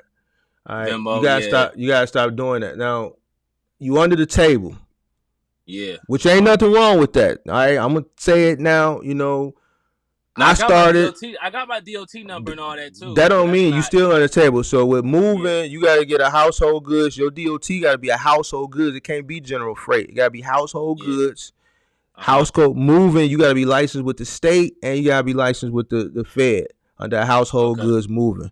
All right, so you Yep. under the table, which okay, every moving company, Mhm. every moving 2 men in a truck started under the table. That's just the way this industry is. So you're under the Mhm. table, right?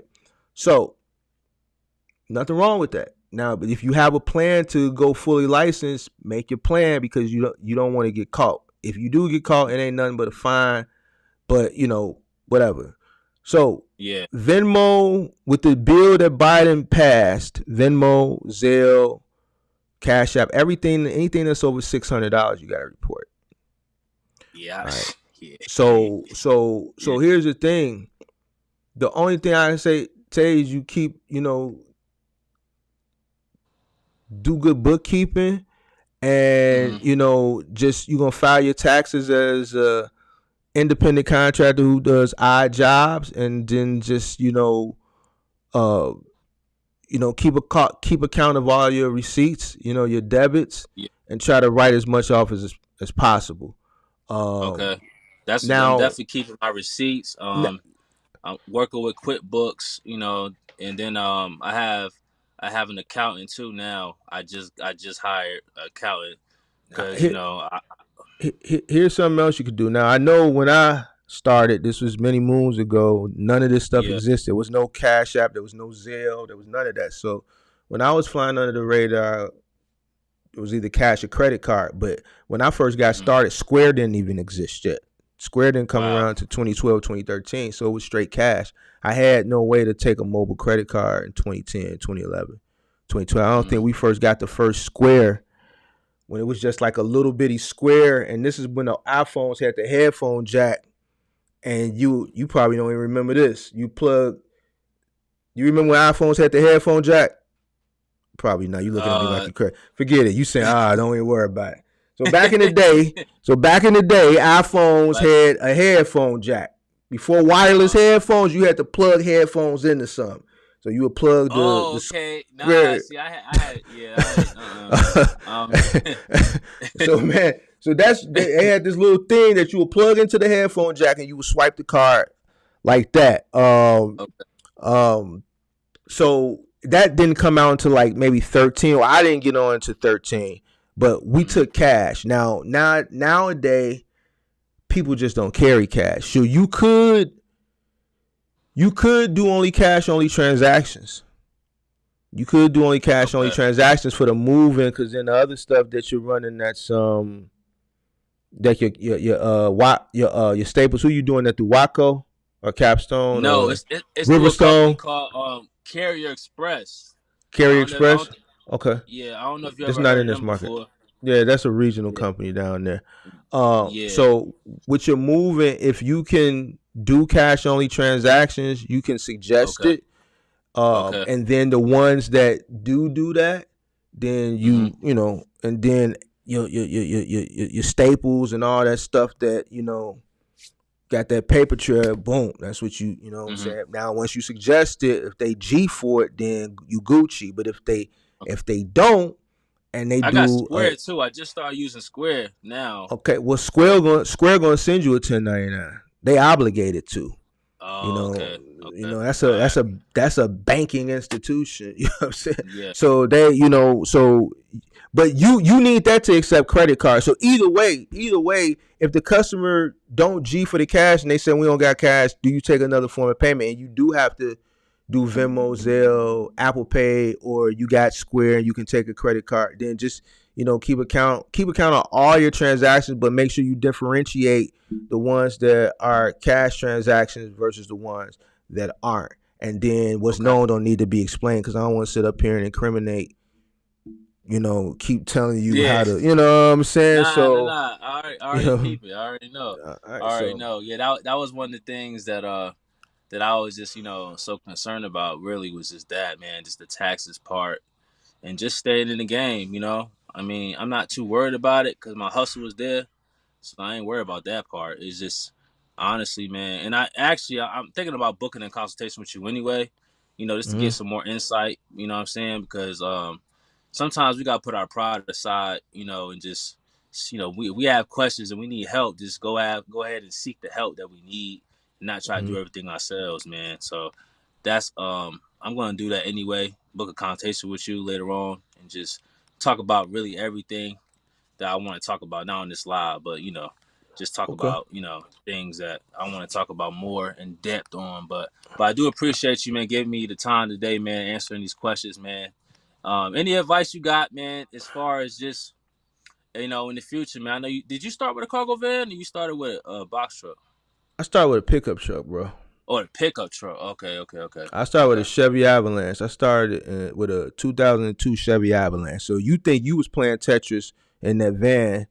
I was doing studio. Man, people started calling me for one bedrooms, and I was thirsty back then. And we was playing Tetris. We was strapping mattresses on the hood of the truck, laying the back seats down. Man, yeah, yeah. Man, So trust me, I've been there. So, man, I but mean, for real, I don't put refrigerators in this. I, man, that's what I'm saying. Moving is, moving come with a lot of things. The money good, but it come with some stuff because I had to move. The lady told me she had one refrigerator. I'm like, mhm. okay, I could just lay the refrigerator down, Well, making every day you one know day. you're not supposed to lay the refrigerators down though. Really, No, you're not. really. Because when you lay the refrigerator down, depending on how long you lay it down for, when you deliver it, you got to tell the customer they can't plug it in for 24 hours. The refrigerator is Mm, supposed to be transported standing straight up. standing up. Yeah, see, that was Yeah, my first. That was my first move I did with a fridge, and I said I'm never ever doing this again, and doing this yeah, again with no van, because we yeah. had three. I put three refrigerators in the van, and I had to lay them down. No, it was two refrigerators, and she had a deep freezer that she didn't tell me about that had meat in it, and I'm like, Nah, lady, you're not supposed to. Anything that's refrigerated, it needs to be defrosted. And see, this is when you learn, when a customer yeah, calls and they tell you, okay, we moving this, and then they get to talking about appliances. Yo, we not moving no food, you know what I'm saying? And those refrigerators, the deep freeze, they gotta be defrosted the night before, because what happens is once you start moving, you got water and shit running all over the place. It's water man, all in the van, on the man, truck or she had. whatever. Man, one of them was running, and that jump was first of all, one of them was sitting outside. One of them was sitting outside. My bad. Lights still went out. One of Mm, them was sitting outside, and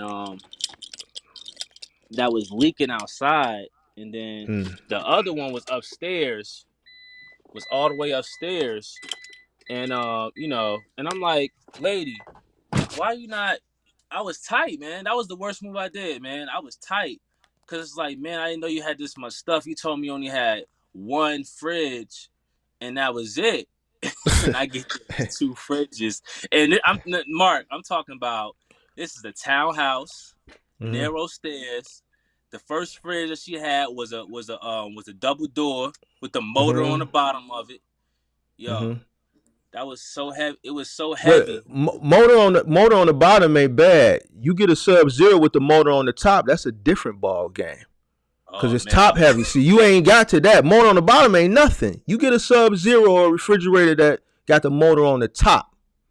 Yeah, it's a different ball game. But this is what I always talk about with moving. And I know when everybody's getting started, because I talked to a guy yesterday, same thing. He want to do upfront pricing, and everybody want to be conscientious of what they charging the customer, and they don't want the customer to think they gouging them. But check this out: the customer is not right in this business. That yeah, thing that people say the customer is always right, bullshit.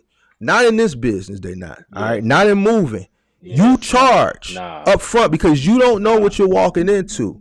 And if you walk into some Nope. bullshit, then guess what? They gonna feel it at the end when you give them that invoice and Oh, say, Mark, "All right, you ready to let me tell you. total up?"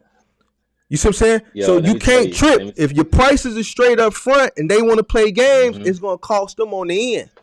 Oh, So let me tell you. I hit her.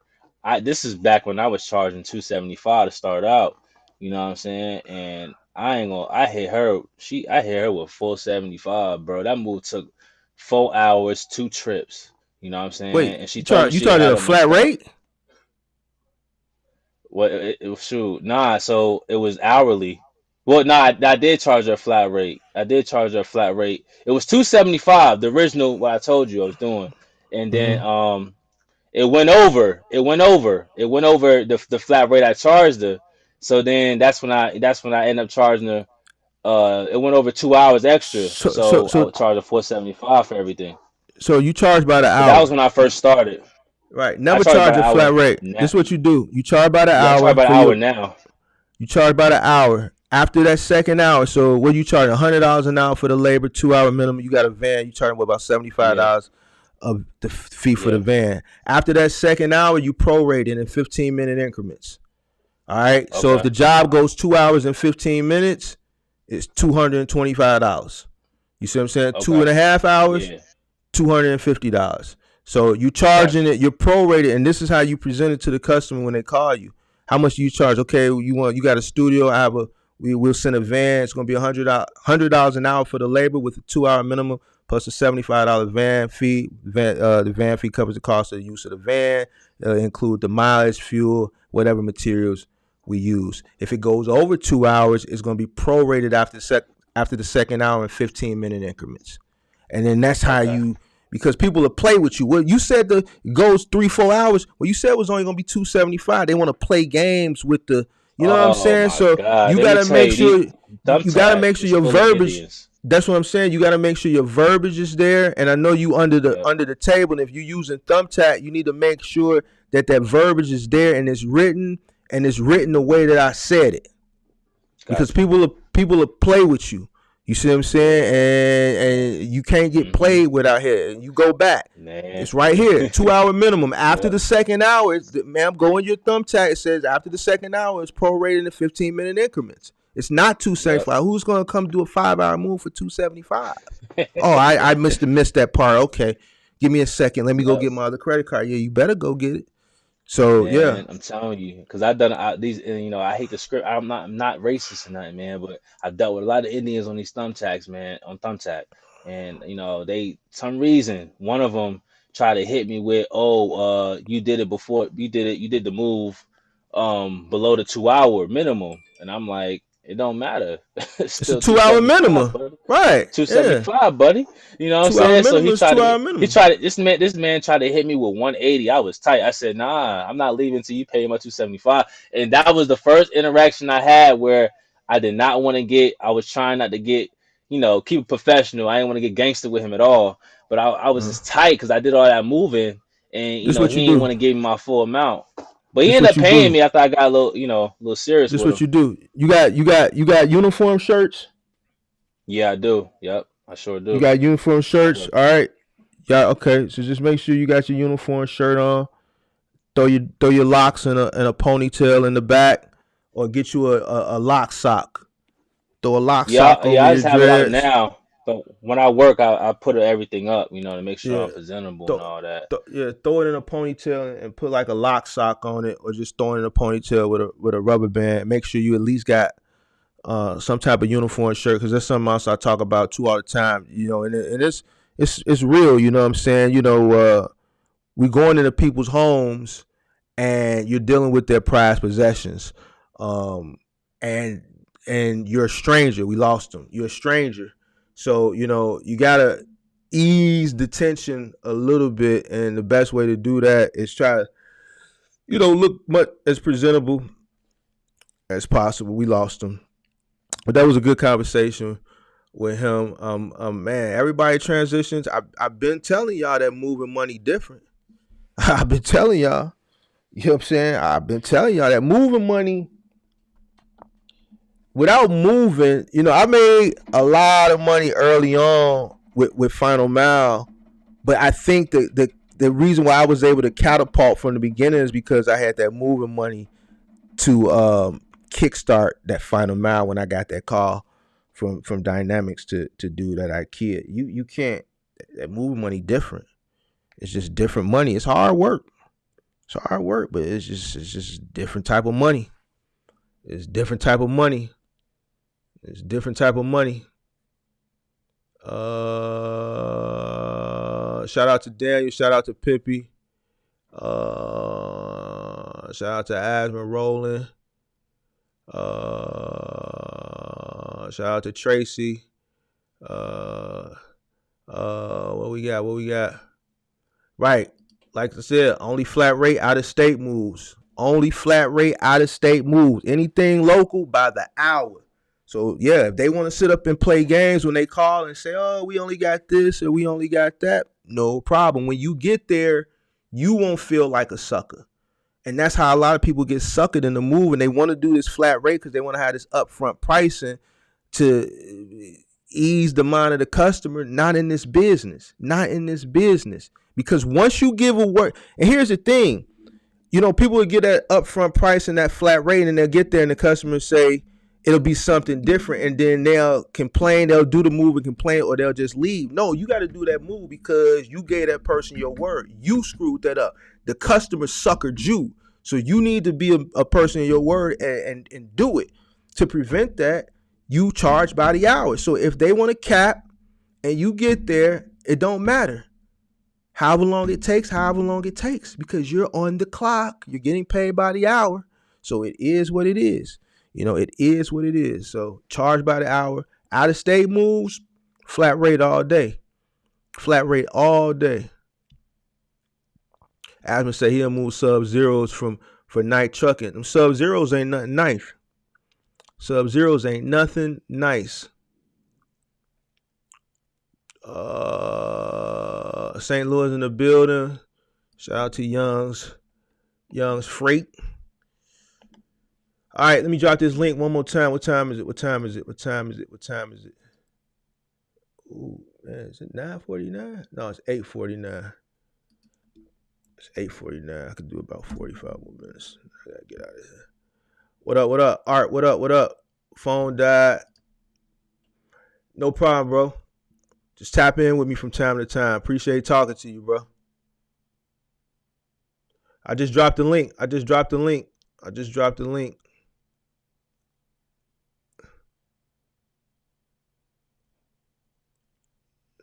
It's the requested call in night, so go ahead and call in. There go the link.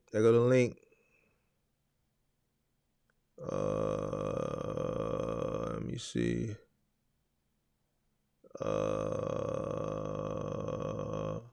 RNL Carrier finally got back with. I pray y'all go. Told you to just keep trying. I told y'all some of these companies are just unresponsive until they are responsive. You know what I'm saying? That's just how some of these companies are. I remember before I got with XPO, I was trying to get with XPO for a long time. And I never got with them from me applying. When I finally got with XPO, it wasn't a long tenure with them. It was because they acquired another company that we was contracted through. And then I was with them for a little while, and then I got up out of there because I'm not going to pay all that money that XPO at that time wanted for umbrellas and all that stuff. I'm not the umbrella, and it was just too much. But when I would apply for XPO directly, they would never get back to me. So, some of these companies just unresponsive until they are. So, but congratulations, man. I hope everything goes well, man. T-Force in Detroit is tripping. Well, we'll see what RNL say.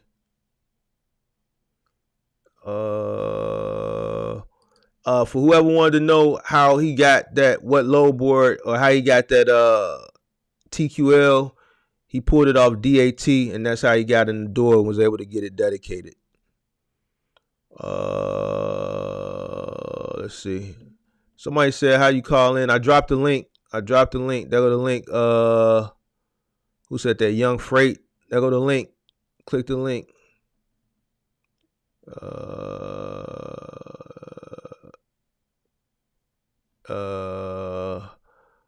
Pittsburgh in the building.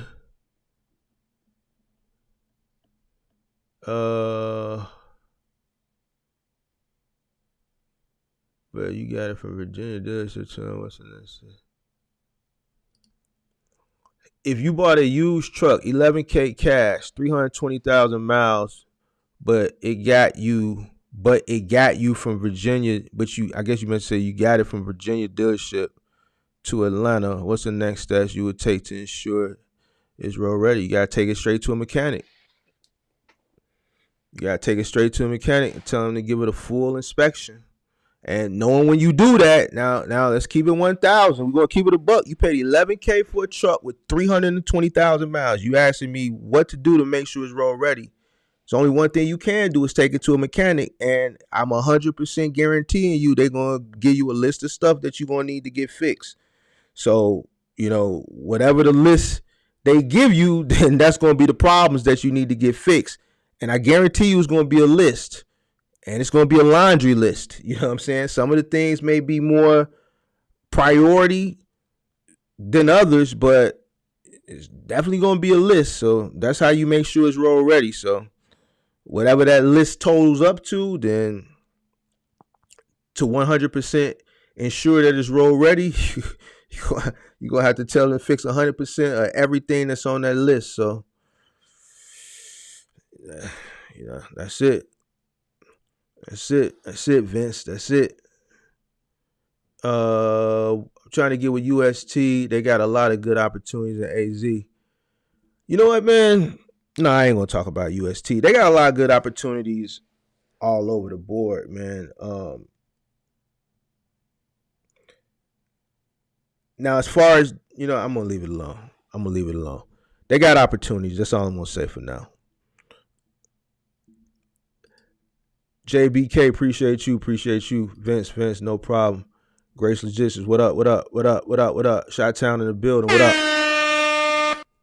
up? What up? Nothing. If you talking about the UST, man, it's just, man, they reached out to the channel. They said they wanted to do work with the channel. They appreciated me always checking them out. The CEO hit me up. Some of the assistants to the CEO hit me up. They kept in communication. We was planning on doing some things for the channel, helping people out. And then I was talking with 3 executives, and then all of a sudden they just stopped. Now, this is before I had to get some people straight. So it ain't because they saw me act a damn fool the other day. This is earlier this year. This is pre me acting a fool and gathering some of your favorite box truck content creators. I had to gather some people, and that Shot Town came out of me. So they didn't witness that. This is prior to the ignorant Chicago ghetto ninja. They didn't witness that. So it ain't that. I didn't run them away. I just don't think they wanted to. From what they were saying is they don't have an influencer. They need an influencer, but their infrastructure wasn't set up to pay an influencer. So I guess they didn't want to pay, so they just stopped communicating. So it is what it is. So I don't mind telling y'all who has the work, but they reached out to me. I didn't reach out to them. I just don't like the way they went from we were building this to kind of help people out. And some people we did help out. They were communicating. I was getting some people in and communicating. But I think another thing that might have happened, I might have been too much of a nuisance to them, maybe because a lot of people that were having issues, I was contacting this person directly, and she was, going in the system, yanking people out, and anybody that had an issue with UST or they was just lost in the system or they weren't getting a response, like Interstate Screw said he wasn't getting with XPO. I mean, not with T-Force, I was hitting her straight up like, yo, I got this person, what's the name? I give him the name, she'll yank him right out. And I just think, maybe my following, I was just hitting her up too much, and she was just like, "Man, he too many people. He got too many people," and I don't know, but they just stopped responding. So it is what it is. Now Axel didn't blow it. Not one because of Axel. I just think that I was probably it was either I was hitting them up too much to yank people out to pull people in. Because here's the thing, I want y'all to win. So if somebody hit me up and I got to connect with them, then man, what you mean? What you mean you applied last week and you ain't heard nothing back? What? All right, hold on, give me a minute. Hit straight to the phone, get the texting. What's their name? Don't text the name. Boom, man, Mark, they just hit me. Appreciate it. But I started doing that more and more and more, and so maybe just got tired of me. I don't know, but they ghosted the kid, so it is what it is. But we was working on some stuff that we was gonna do, but I don't know. Hey Mark, thanks for everything. I have a question. I have my DOTMC. I have done the drug and alcohol training as well. All I need now is insurance and truck. What do you recommend? You need to get a broker so you can start shopping for your so he can start shop he or she can start shopping for your insurance, and you need to start shopping for your truck. If you ask me what do I recommend on a truck, I would say Freightliner or a Hino. Like I always tell people, if you get a Hino, make sure you can get it serviced. A lot of places don't service Hinos. Make sure it's a Hino service center, or make sure it's a diesel shop in your area, depending on what you're doing, that services that vehicle. So I would start shopping for a truck. And I would find a broker to shop you on the market for insurance. I would make sure you source a truck probably first, or have an idea what type of truck you want to get, so that the broker can start shopping you. You say you got your DOT. Do you got your business structured? Are you LLC, S corp? Is your business structured yet? So it's a few more things you got to do. Your BOC3. A few more things you got to do that you didn't include. I don't know if this is like the short version of what you got, but you have done the drug and alcohol training as well. I mean, what lane are you trying to go into? Tax auction. Thanks for the tax auto lock. Didn't get nothing this week. Another one on the 14th. We will see. Okay, that's right. The auction was yesterday. Yeah. What you think about a 2015 Freightliner running and driving, but has the engine and ABS light on, 300,000 miles, 13,000. Man, anything with a check engine light on, bro, you know how this go, man. You know how it go buying a used truck. It's just like buying a used car. You know how it go. So, take my advice, take a mechanic with you. Well, damn, you on the auction. So, man, you know how it go on the auction, man. You know how it go on the online auction, man. It's the luck of the draw, bro. Just, know that if you get the bad end of the stick, just make sure you got a little bag of money that, if the engine ain't right, you're going to have to get it right. So, ain't nothing I can really tell you. I'm not going to say, yeah, man, go for it. You be straight, and you don't be straight. You know what I'm saying? I'm going to tell you the real. You know how it go.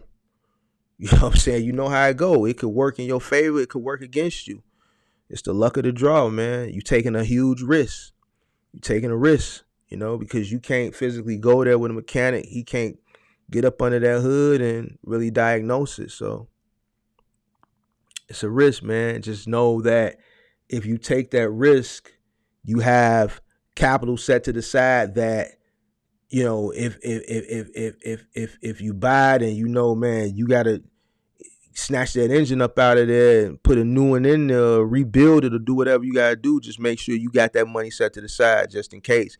And even still, for the 13th thou wow, even if you gotta throw another joint in there, rebuild it, or whatever you gotta do, you still probably gonna come out better than you would if you went to a dealership right now and bought one used, because there you looking at about 45,000.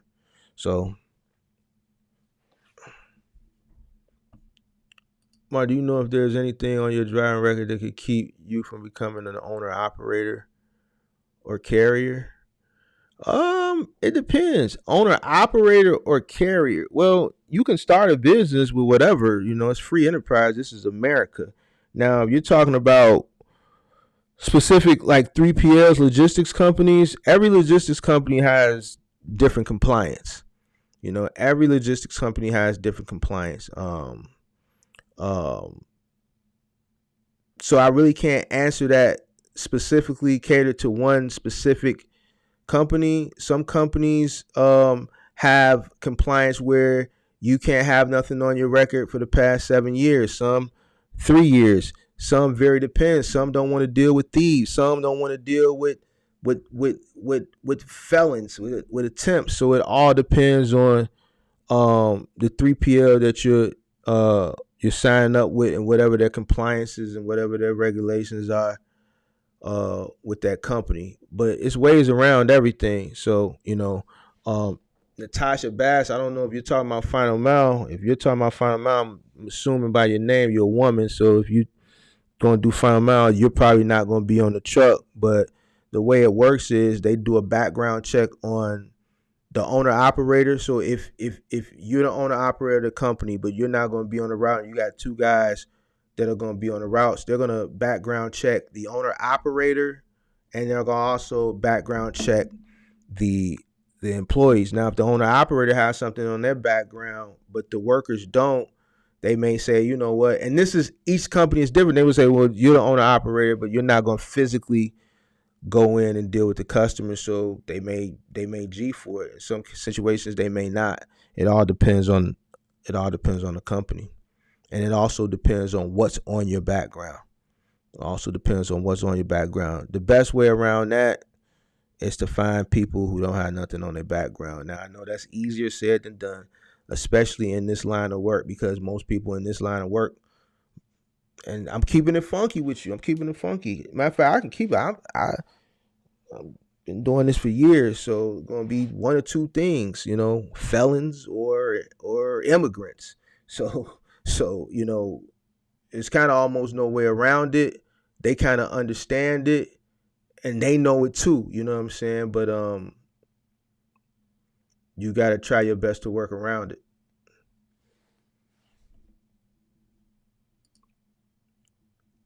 I got the info from your top 25 live. Okay.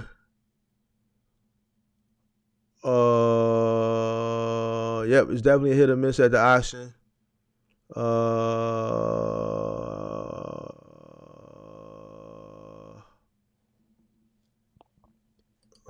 What are the best websites I can watch where freight is moving? Websites where you can watch where freight is moving. All right, so I wouldn't necessarily say websites. You're gonna have to pay for, like Freightways has something like, it's called Sonar.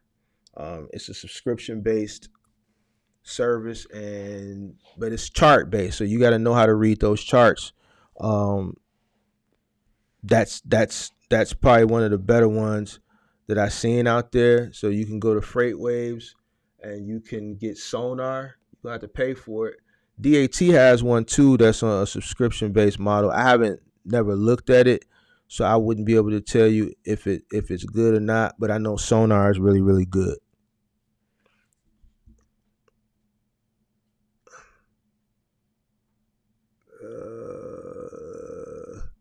You said box truck and hire someone for Class A. Is that a question, or are you answering somebody else's question in the chat? I think I missed something. I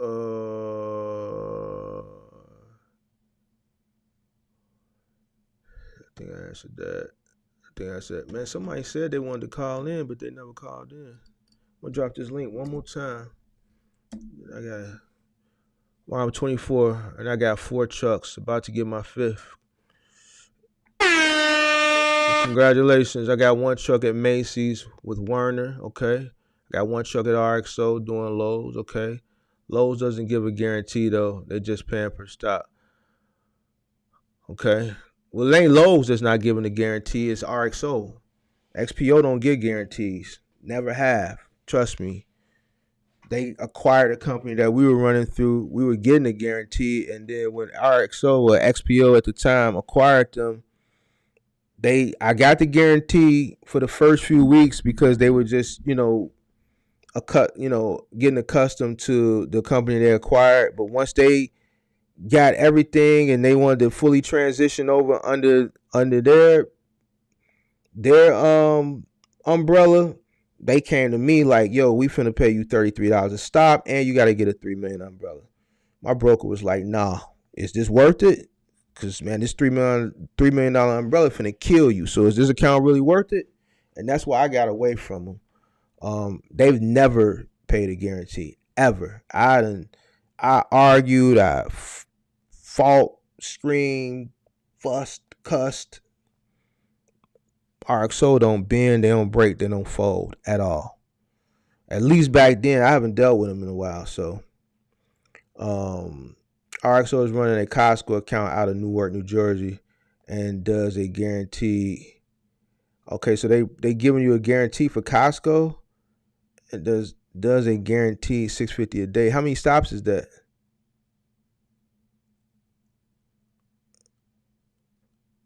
How many stops is it for Costco?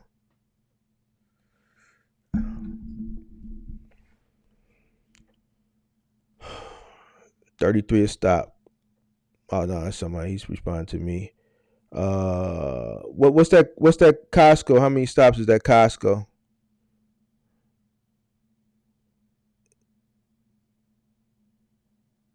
Oh, they sent trucks into New York City, 15 to 20 stops. Yeah, you know, 15 to 20 stops going into NYC. I don't know. $650 a day ain't enough, especially if you're going into NYC. 15 to 20. First of all, $650. If you coming out of Newark, New Jersey, right, and you're going into New York, period, $1,000. You talking about 15 to 20 stops for $650? Hell no, not in New York. A studio apartment going for $5,000 a month in New York. $650? Nah, bro. I wouldn't do it. To each his own. I wouldn't do it. Not in that market. That's highway robbery. That's highway robbery in that market.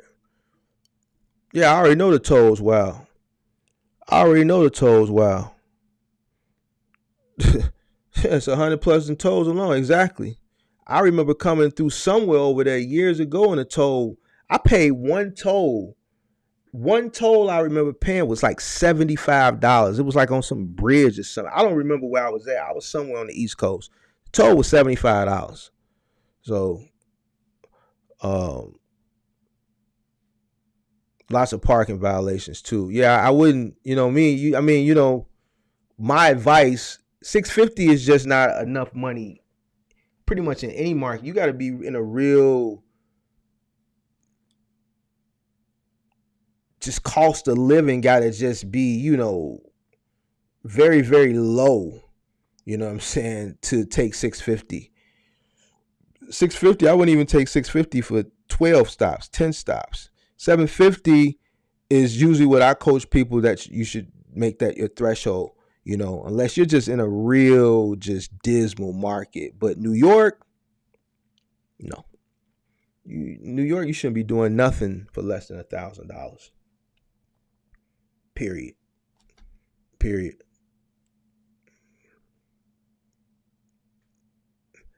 RSO pays $80 per stop depending on mileage, but if it's under 75 miles, they pay $44 a stop. It's not worth it. To me, it's not worth it. RXO, I'll tell people where to go. I'll tell people where the opportunities, but I'm always going to keep it funky. I've never, RXO, XPO, I'm just me personally. And this, these companies watch the channel.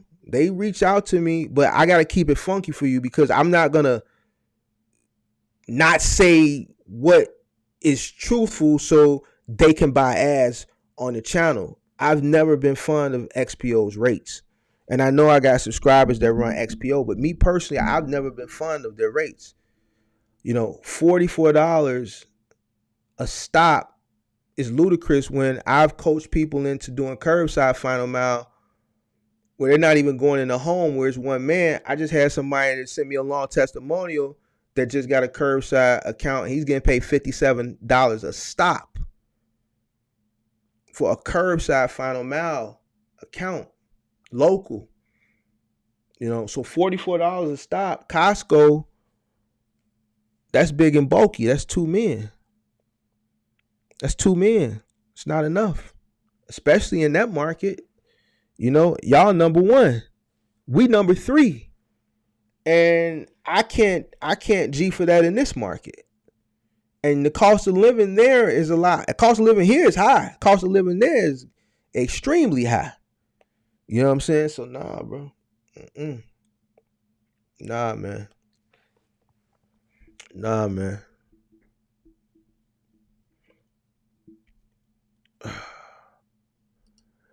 Mark, T-Force is cool, but they're not consistent on the pay level. It fluctuate. What do you mean it fluctuate?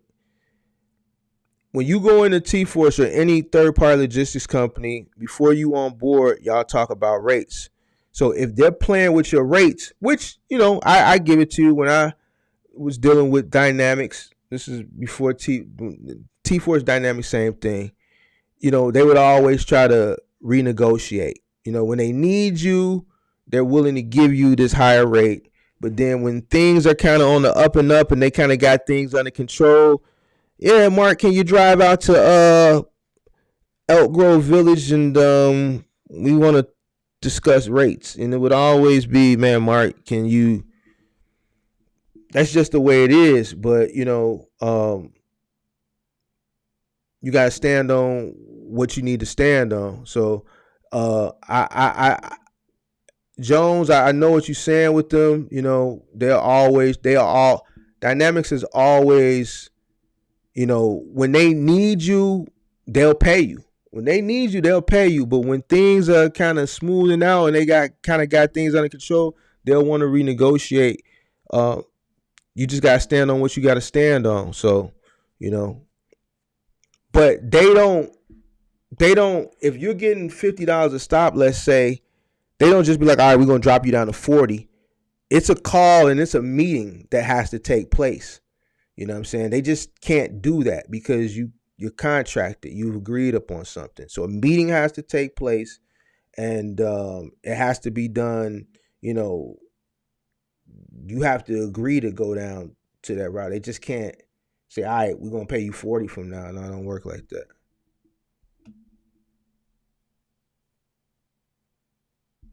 What market are you in? What they got you doing? What are you doing? What are you doing? Tell me exactly what you're doing for T-Force.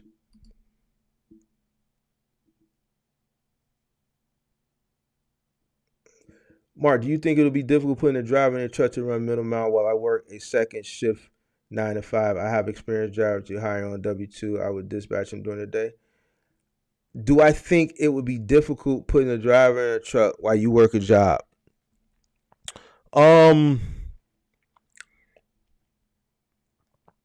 I can't say yes and I can't say no.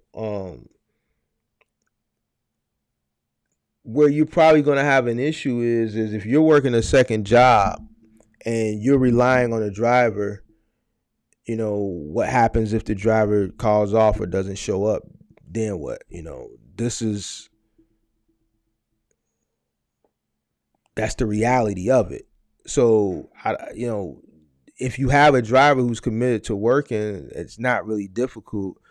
The issue is, the what if, because you're working a second job. So what happens in that situation?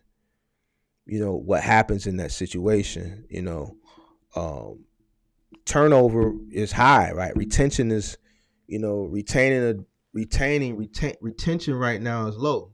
It's hard retaining people. Turnover is high. So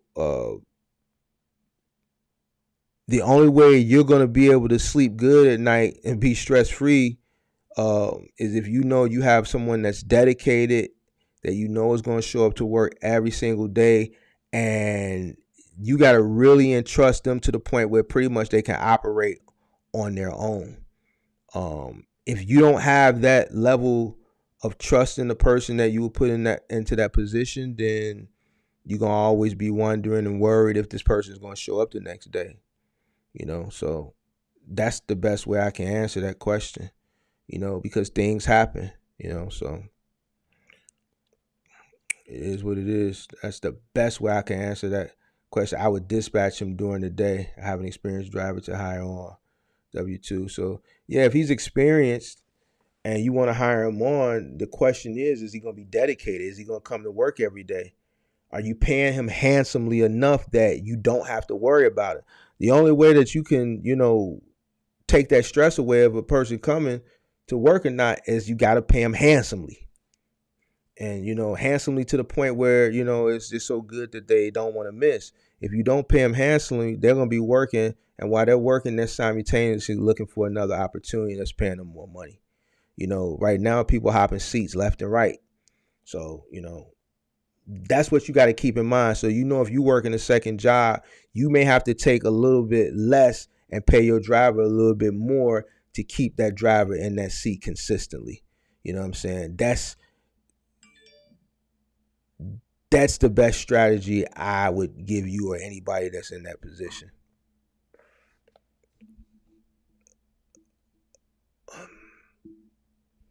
I also did a Best Buy account with Diacon Logistics, and they only paid $650 a day for 18 stops. Man, that's too low, bro. That's too low. Too low. Too low. Too low. Too low. $650 a day, 18 to 20 stops for appliances. Too low. Way too low. Home Depot, and what are they paying you per stop? What are they paying you for stop? I'm having a hard time finding Final Mile in Atlanta. What companies have you tried?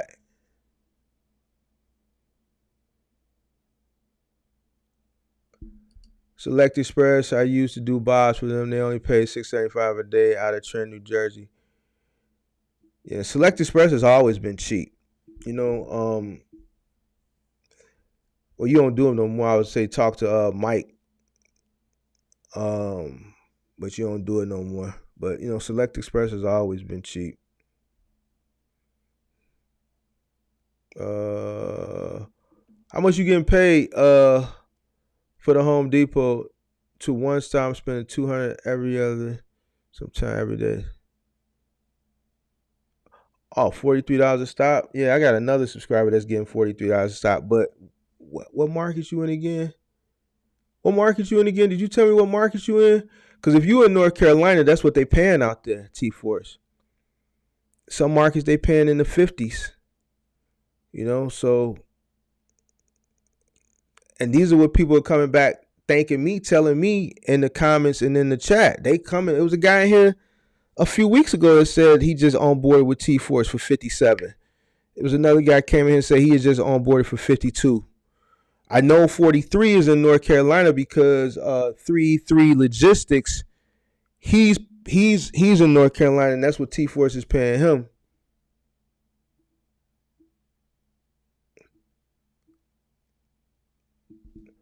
Mark, what advice do you have regarding the local and final mile work in Atlanta?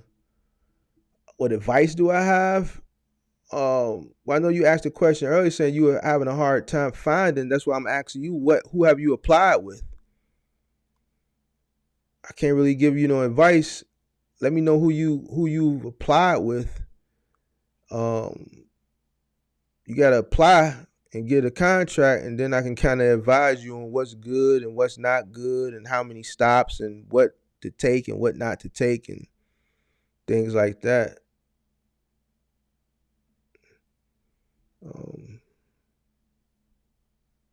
Sherry Ann Trucking. All right, let me drop this link one more time. Yeah, I'm gonna get out of here. Sherry Ann Trucking, who you apply with? If you in Atlanta, I'm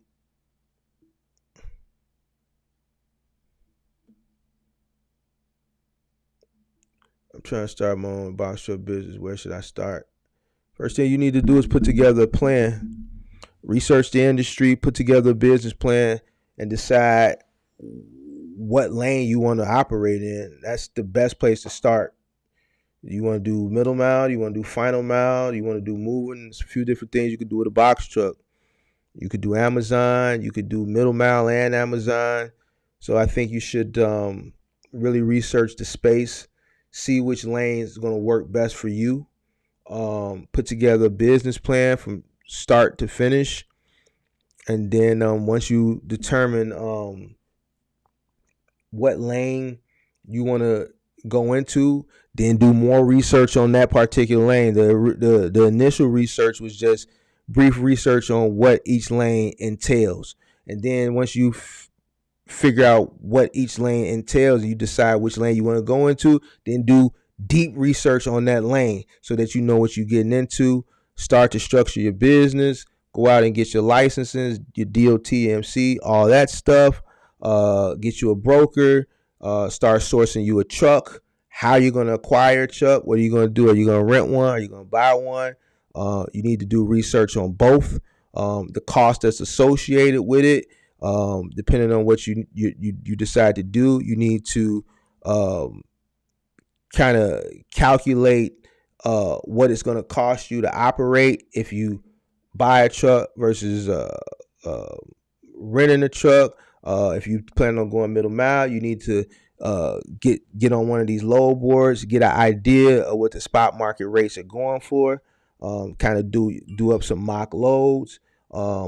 If you want to do final mile, you need to get on the phone, start seeing what some of these third-party logistics companies are paying in your market.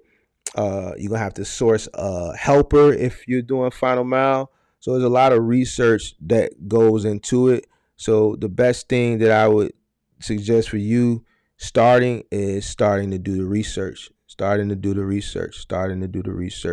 and then, follow the steps that I talked about as far as structuring the business, getting the licenses, insurance, so on and so forth. But while you're doing all that, you're still researching.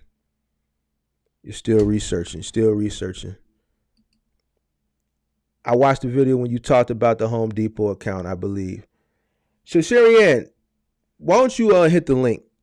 Hit the link. We're going to give you a free consultation tonight, and then I'm out of here. Hit the link.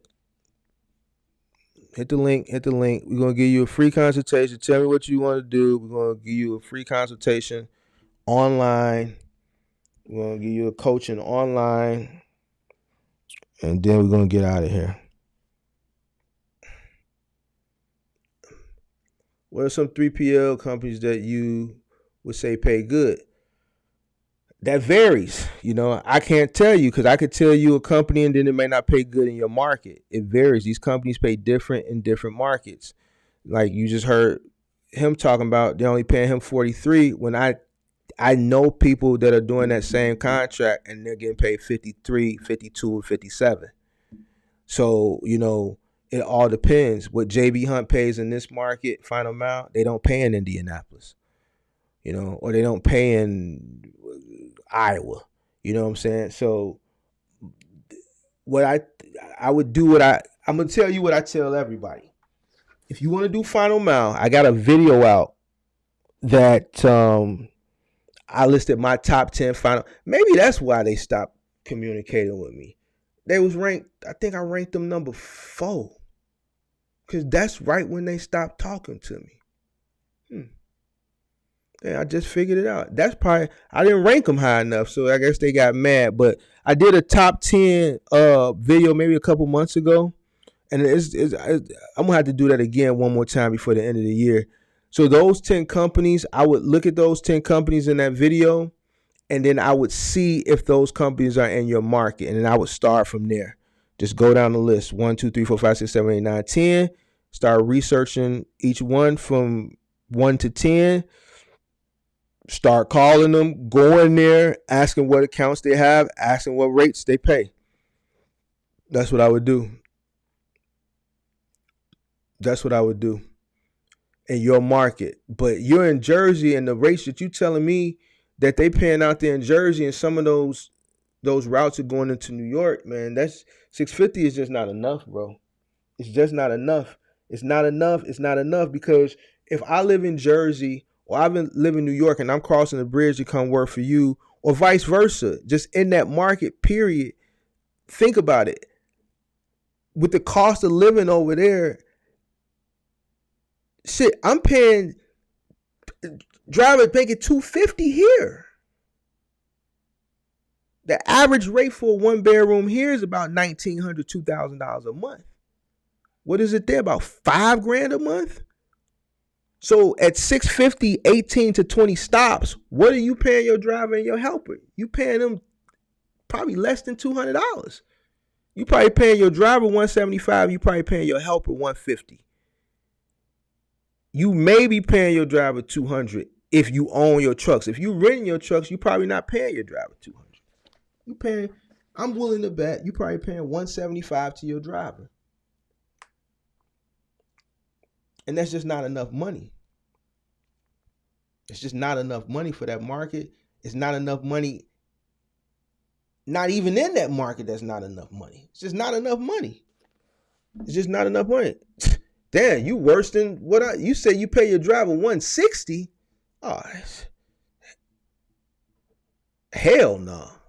Hey, if they G'ing for it, then it is what it is. But the moral compass got to kick in, brother. And as a businessman, we got to make sure that the pay matches the work. You know what I'm saying? The pay ain't matching the work, bro. You got to have that moral compass. And I understand you're a young brother and you got to do what you got to do. I said 175. You said 160. God damn. Man, now this is my next question. I ain't trying to be funny. I'm not trying to be funny. Are these guys legal? Are they documented? Are these documented people you got working for you? Are they documented? 400 said that's rough. Man, Joe, where you find them at? 160? 18 stops? In New Jersey?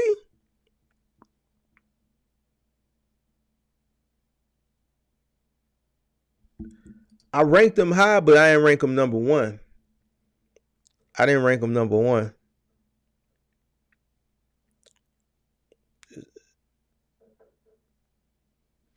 I'm on vacation in Aruba, but I had to tune in due to your great advice. Do you have an email I can contact when I get back to the States?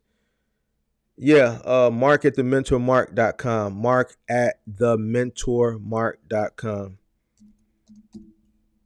Well, I can't. That offer was for right now.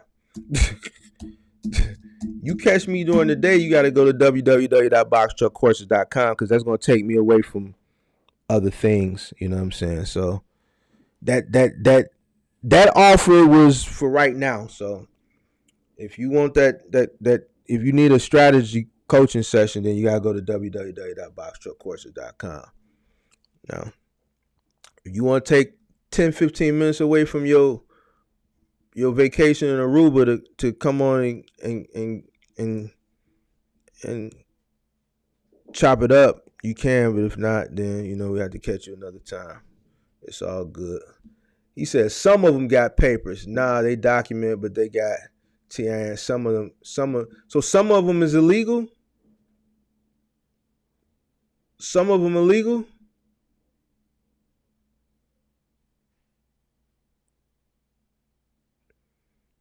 So some of them illegal.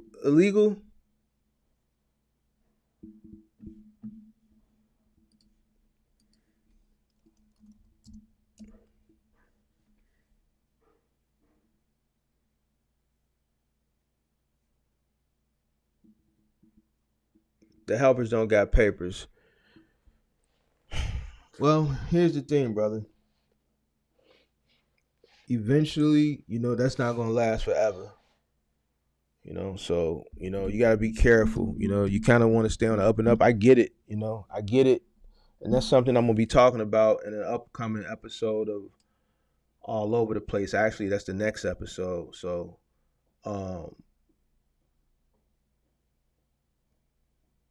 That's the only reason that you're able to operate right now is because of who you have working for you. Um, but here's the problem with that: they can't be trusted. Legals can't be trusted because the moment they get their papers, they out of there. The moment they can legally go make more money, they gonna be gone. All right. Two, you're running the risk of getting popped yourself. Um, uh, yeah, I just, yeah, that's tough, bro. It's just not enough money, bro. It's just not enough, bro. I don't like that. That's a tough one right there, bro. That's a tough one, bro. Like even with them being illegal, I just wouldn't take 650. I just don't see it even still 160. Hold on. Let me get my calculator out. Let's see. Do you own your trucks or you rent them? Do you own your trucks or you rent them?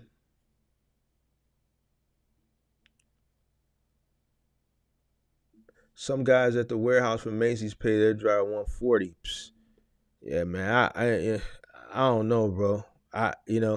That's tough, but God bless y'all out there on the East Coast, man. Y'all, God bless y'all. That's all I can say. Like there, me, honestly, I know why they paying you getting paid low, so you got to do what you got to do. Me, I just wouldn't be able to do it. Me, I'm not taking 650. Period. I don't care if I got an illegal alien on the truck or not. You know what I mean? 650 just ain't enough. Illegal alien or not, it's just not enough for 18 to 20 stops in Newark/New York. It's just not. It's just not. Even with you paying those minimum slave wages, and I ain't saying that to be funny, I'm just keeping it 1,000. It's still not enough, bro. It's still not enough. You know, it's just not enough. Look at UST out there, bro. Look at UST. I think they paying a little bit more out there on the East Coast. I think last I checked, they was paying 800. They was paying 800 a day. Look at UST.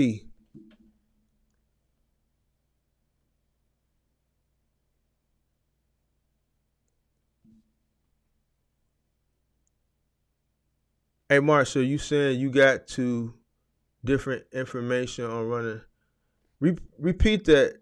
You said, hey, Mark, so you saying you got two different information on running a moving business with a botcher? Two different information. What do you mean by two different information?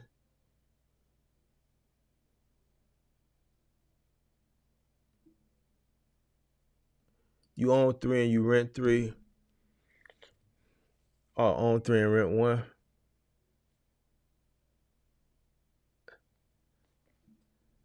I don't take 650 and more. LOL. I don't do Costco or Best Buy. Okay. Yeah. Yeah, it's just not enough. It's not enough.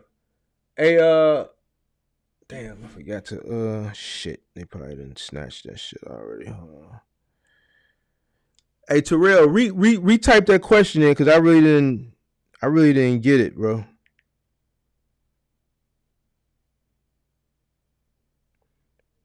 Can you re-put that question in?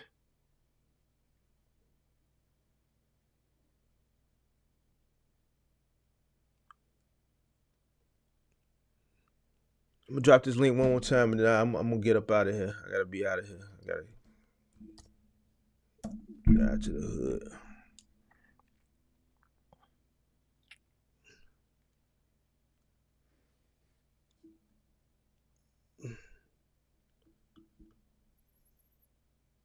If you ask me, do I got two different information, meaning two different plans? I don't,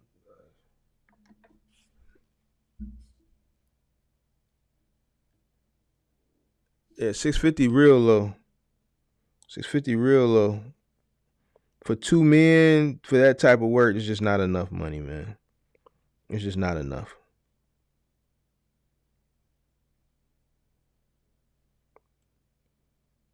It's just not enough money.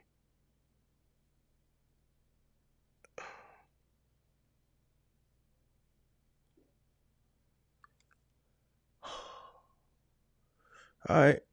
Oh, my bad. Oh, there you go. You cannot run under general freight information that you spoke on earlier. Oh, you talking about for moving? Right. So if you're running a licensed moving company, no, you have to run under household goods moving. So when you go on the FMCSA website and you're setting up your DOT and MC, you're gonna see general freight. You're gonna also see a box that says household goods moving. You gotta check household goods moving. It's regulated differently. It's regulated differently. It's regulated a lot stricter. Yeah, you have to check household goods moving.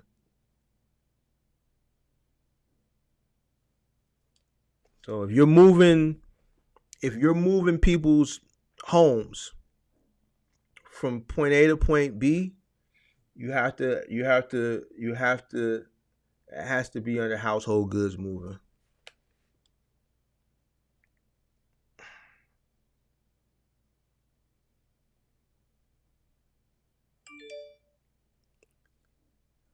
All right, we got a last caller for the night. Then I got a red eye.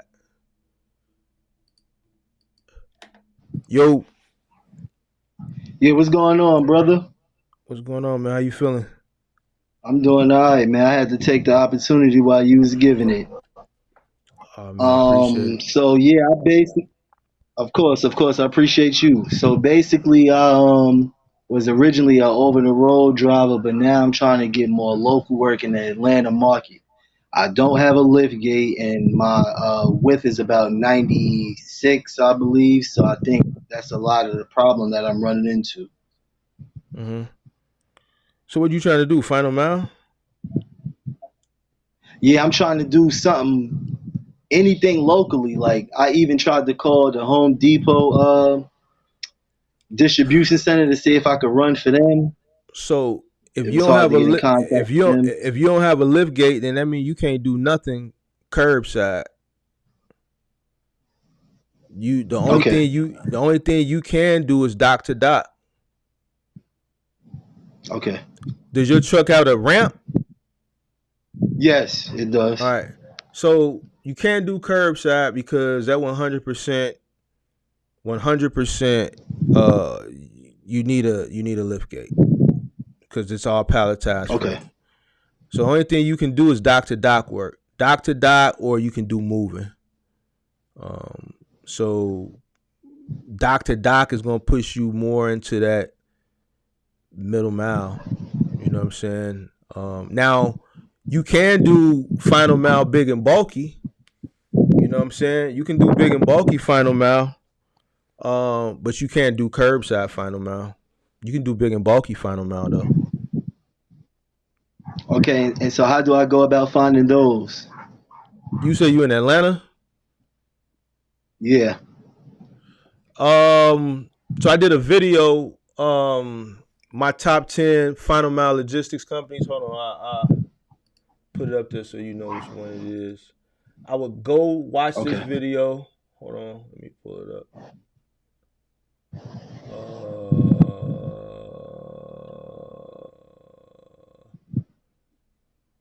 Let me see something.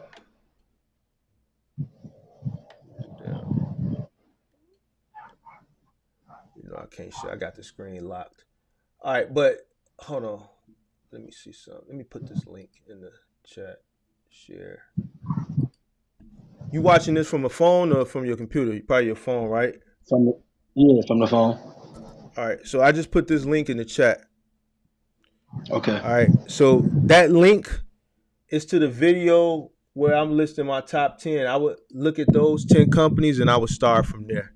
See which companies are in your Okay. area, and then I would start applying from there. I know T Force is down there, and a bunch of my subscribers have got on with T Force. They're not responsive as far as if you apply online or over the phone. You got to go there. You got to go there. But I would watch that video and then I would just go down the list. Okay. Yeah.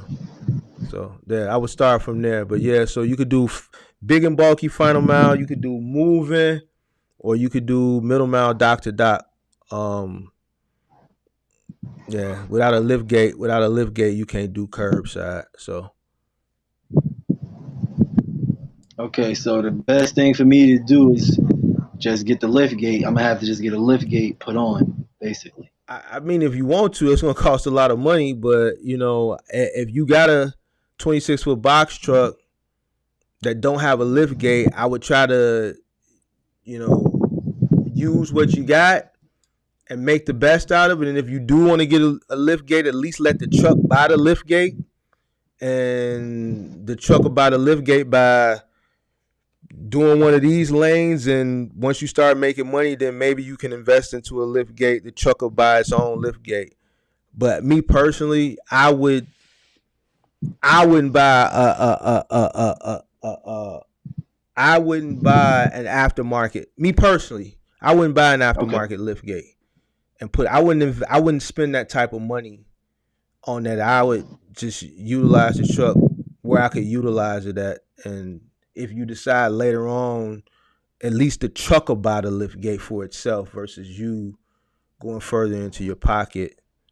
You know, I would just do one of those lanes and just get to the money. okay. I All right. appreciate it, Mark, man. Keep inspiring, and I'll stay in touch. I appreciate you, brother. I appreciate you. Thank you. All right. All right. So, let me see. Is it a bad idea to lease onto a family member? Anytime somebody asks me about family, I say the same thing. I don't give advice or coach anything to deal with family. I can't answer that. Is it a bad idea to lease onto a family member for 7 to 10% of a load and let authority age until my feet are wet just to run new authority myself? Yeah, I don't. You know, I don't want to say yay or nay. You know what I'm saying? Family is, yeah.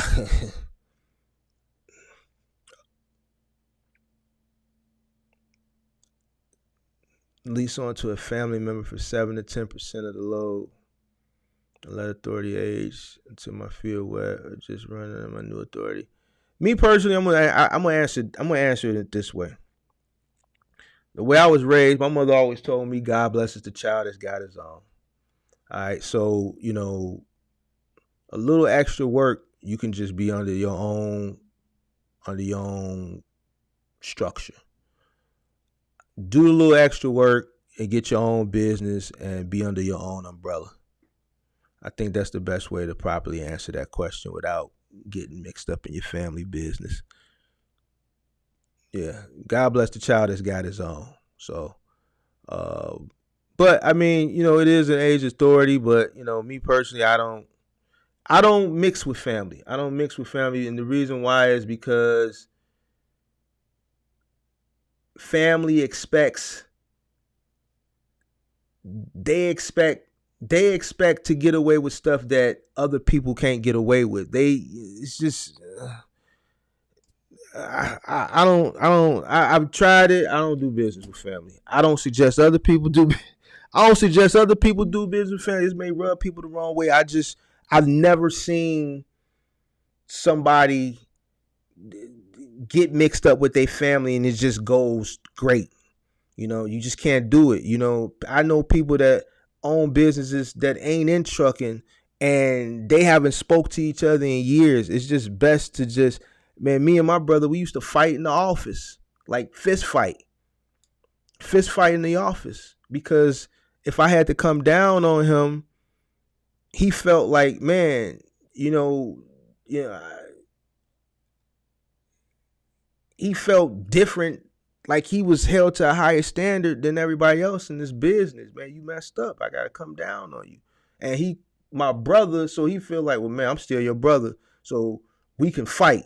Everybody else can't do what I can do, so I'm gonna fight you. Like we still kids fighting over the Nintendo controller and stuff. So nah, I don't want to do nothing with family. That's me personally. You do what you want, but my my my my OG always told me, God bless the child has got his own. So That's the best way I can answer that.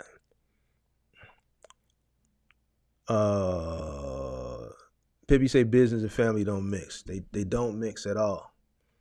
They don't mix. They don't mix at all. Uh, hey Mark, you all right? I appreciate you until I got out box game for a couple years, but y'all young brothers inspired me to jump back in. Okay, all right. Well, welcome back.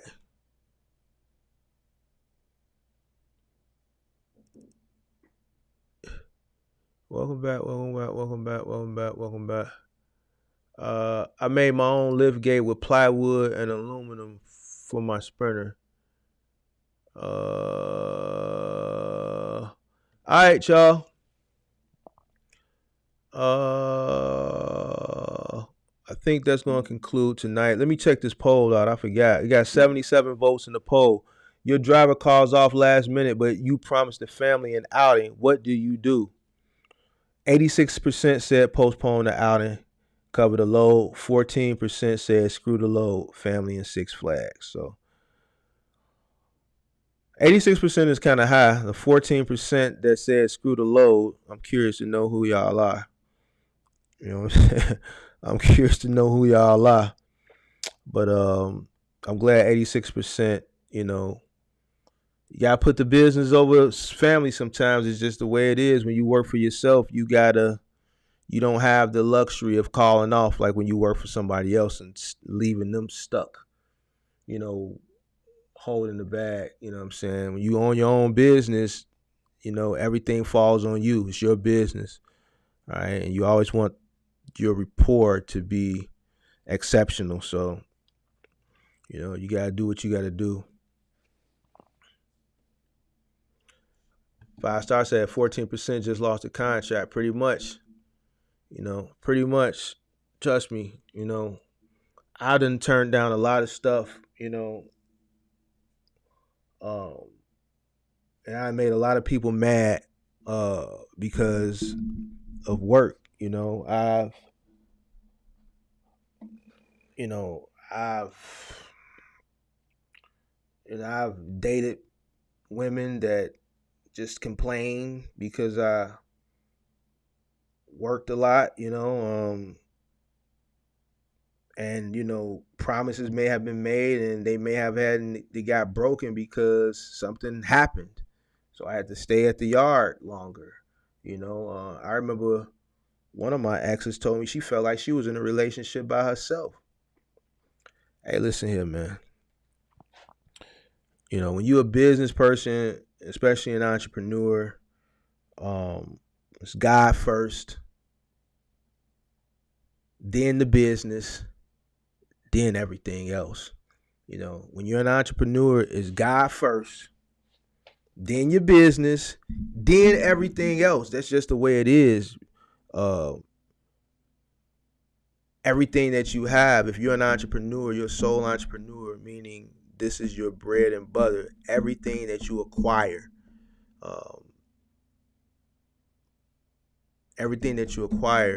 that business is what's providing it. So you have to make sure you take care of your business. And if the people in your life don't understand that, then it is what it is. It is what it is. So God first, then the business, then everything else. Well, Mark, man, what about my kids? Man, sometimes the business might have to come before your kids. You know what I'm saying?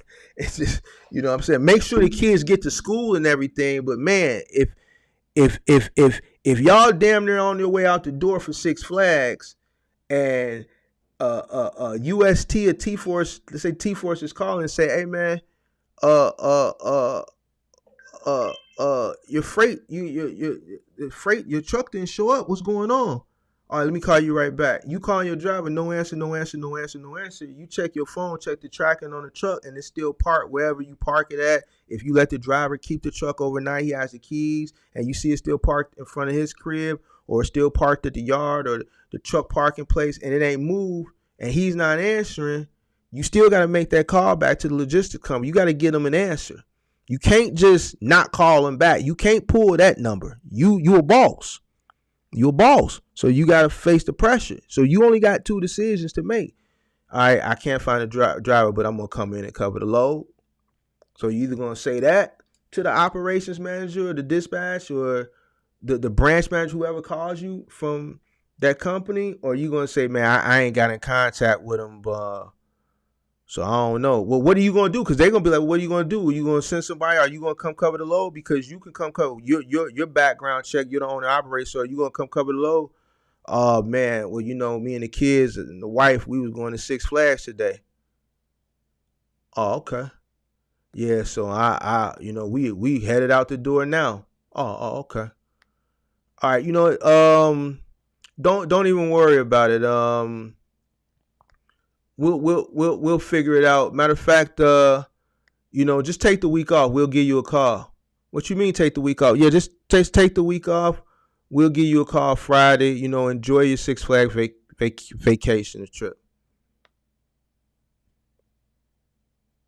You know, it's the life you chose. You know what I'm saying? It's the life you chose. So, it's good and it's bad that comes with being a business owner. It's not gonna always be good, and you're gonna have to break some promises sometimes. So I done broken many promises, due to people, not even necessarily people not calling off. Truck could have one of your trucks could have a blowout, or I've had situations where jobs have gone long, especially with moving in the summertime. Man, I can't comfortably be somewhere else I can't comfortably be somewhere and I got a crew and it's 10, 11 o'clock at night and they still stuck on a move. So I got one or two things because they're calling. They're complaining now. They've been working since 7, 8 o'clock in the morning. And that second or that third job is just going long for whatever reason. Customer underestimated. They're running into obstacles. So it's only one or two things I'm going to do. One, I'm going to sit tight and wait for them to come in. Or two, I'm going to have to go. If I can't find nobody else, another crew that's willing to go help them. If everybody declines, then the more thing for me to do is suit up and go help them. It's not, I got to make sure that I get them back because I need them the next day. I know how it goes. The more they complain, the more frustrated they get.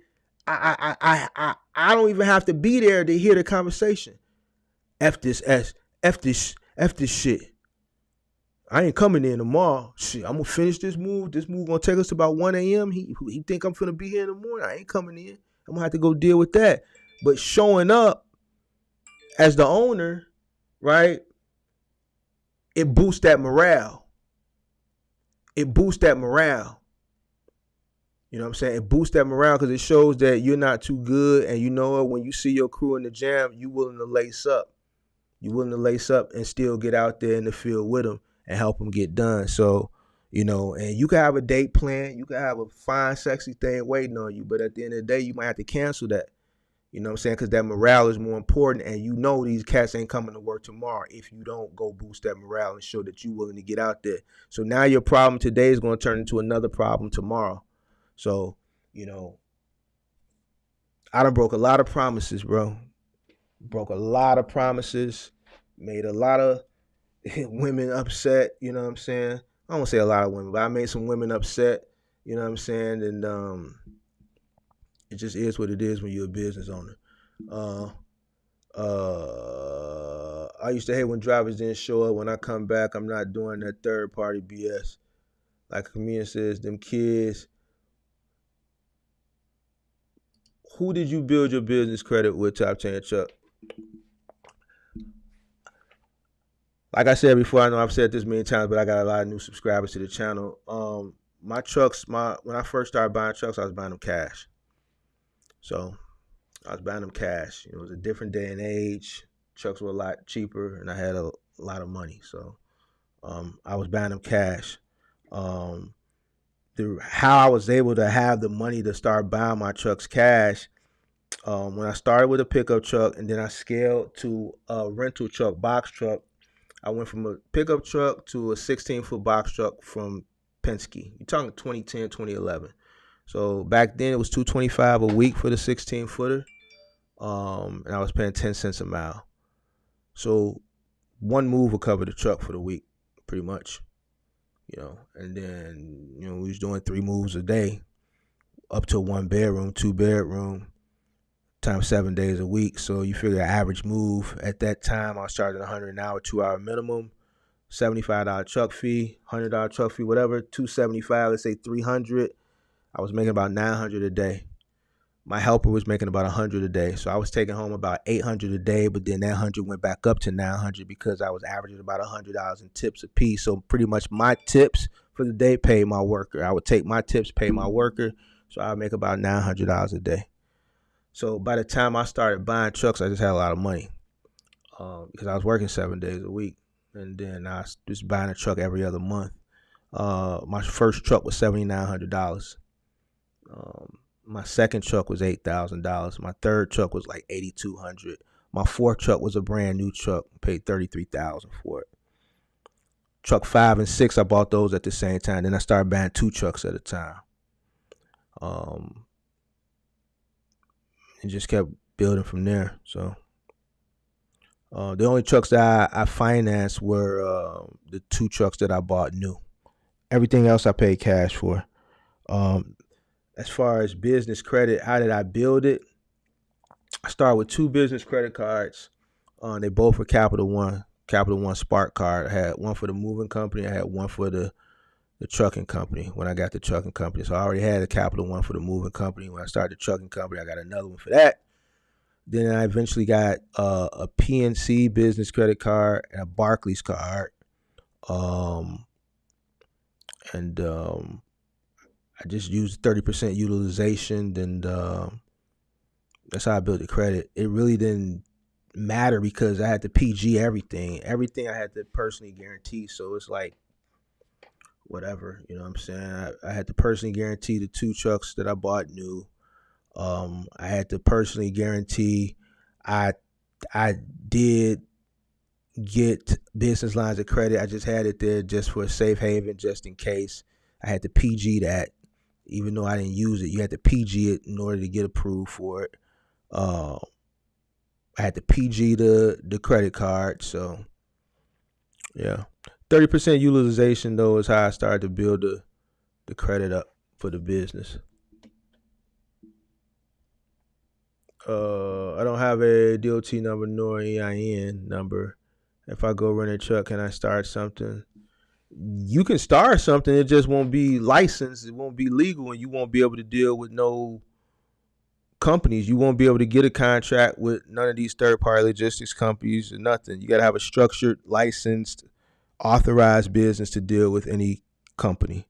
So the most you can do is operate under the table under one of these apps, Stuntax, something like that, doing like side gig work. All right, y'all. That's been my time for the night. I appreciate y'all.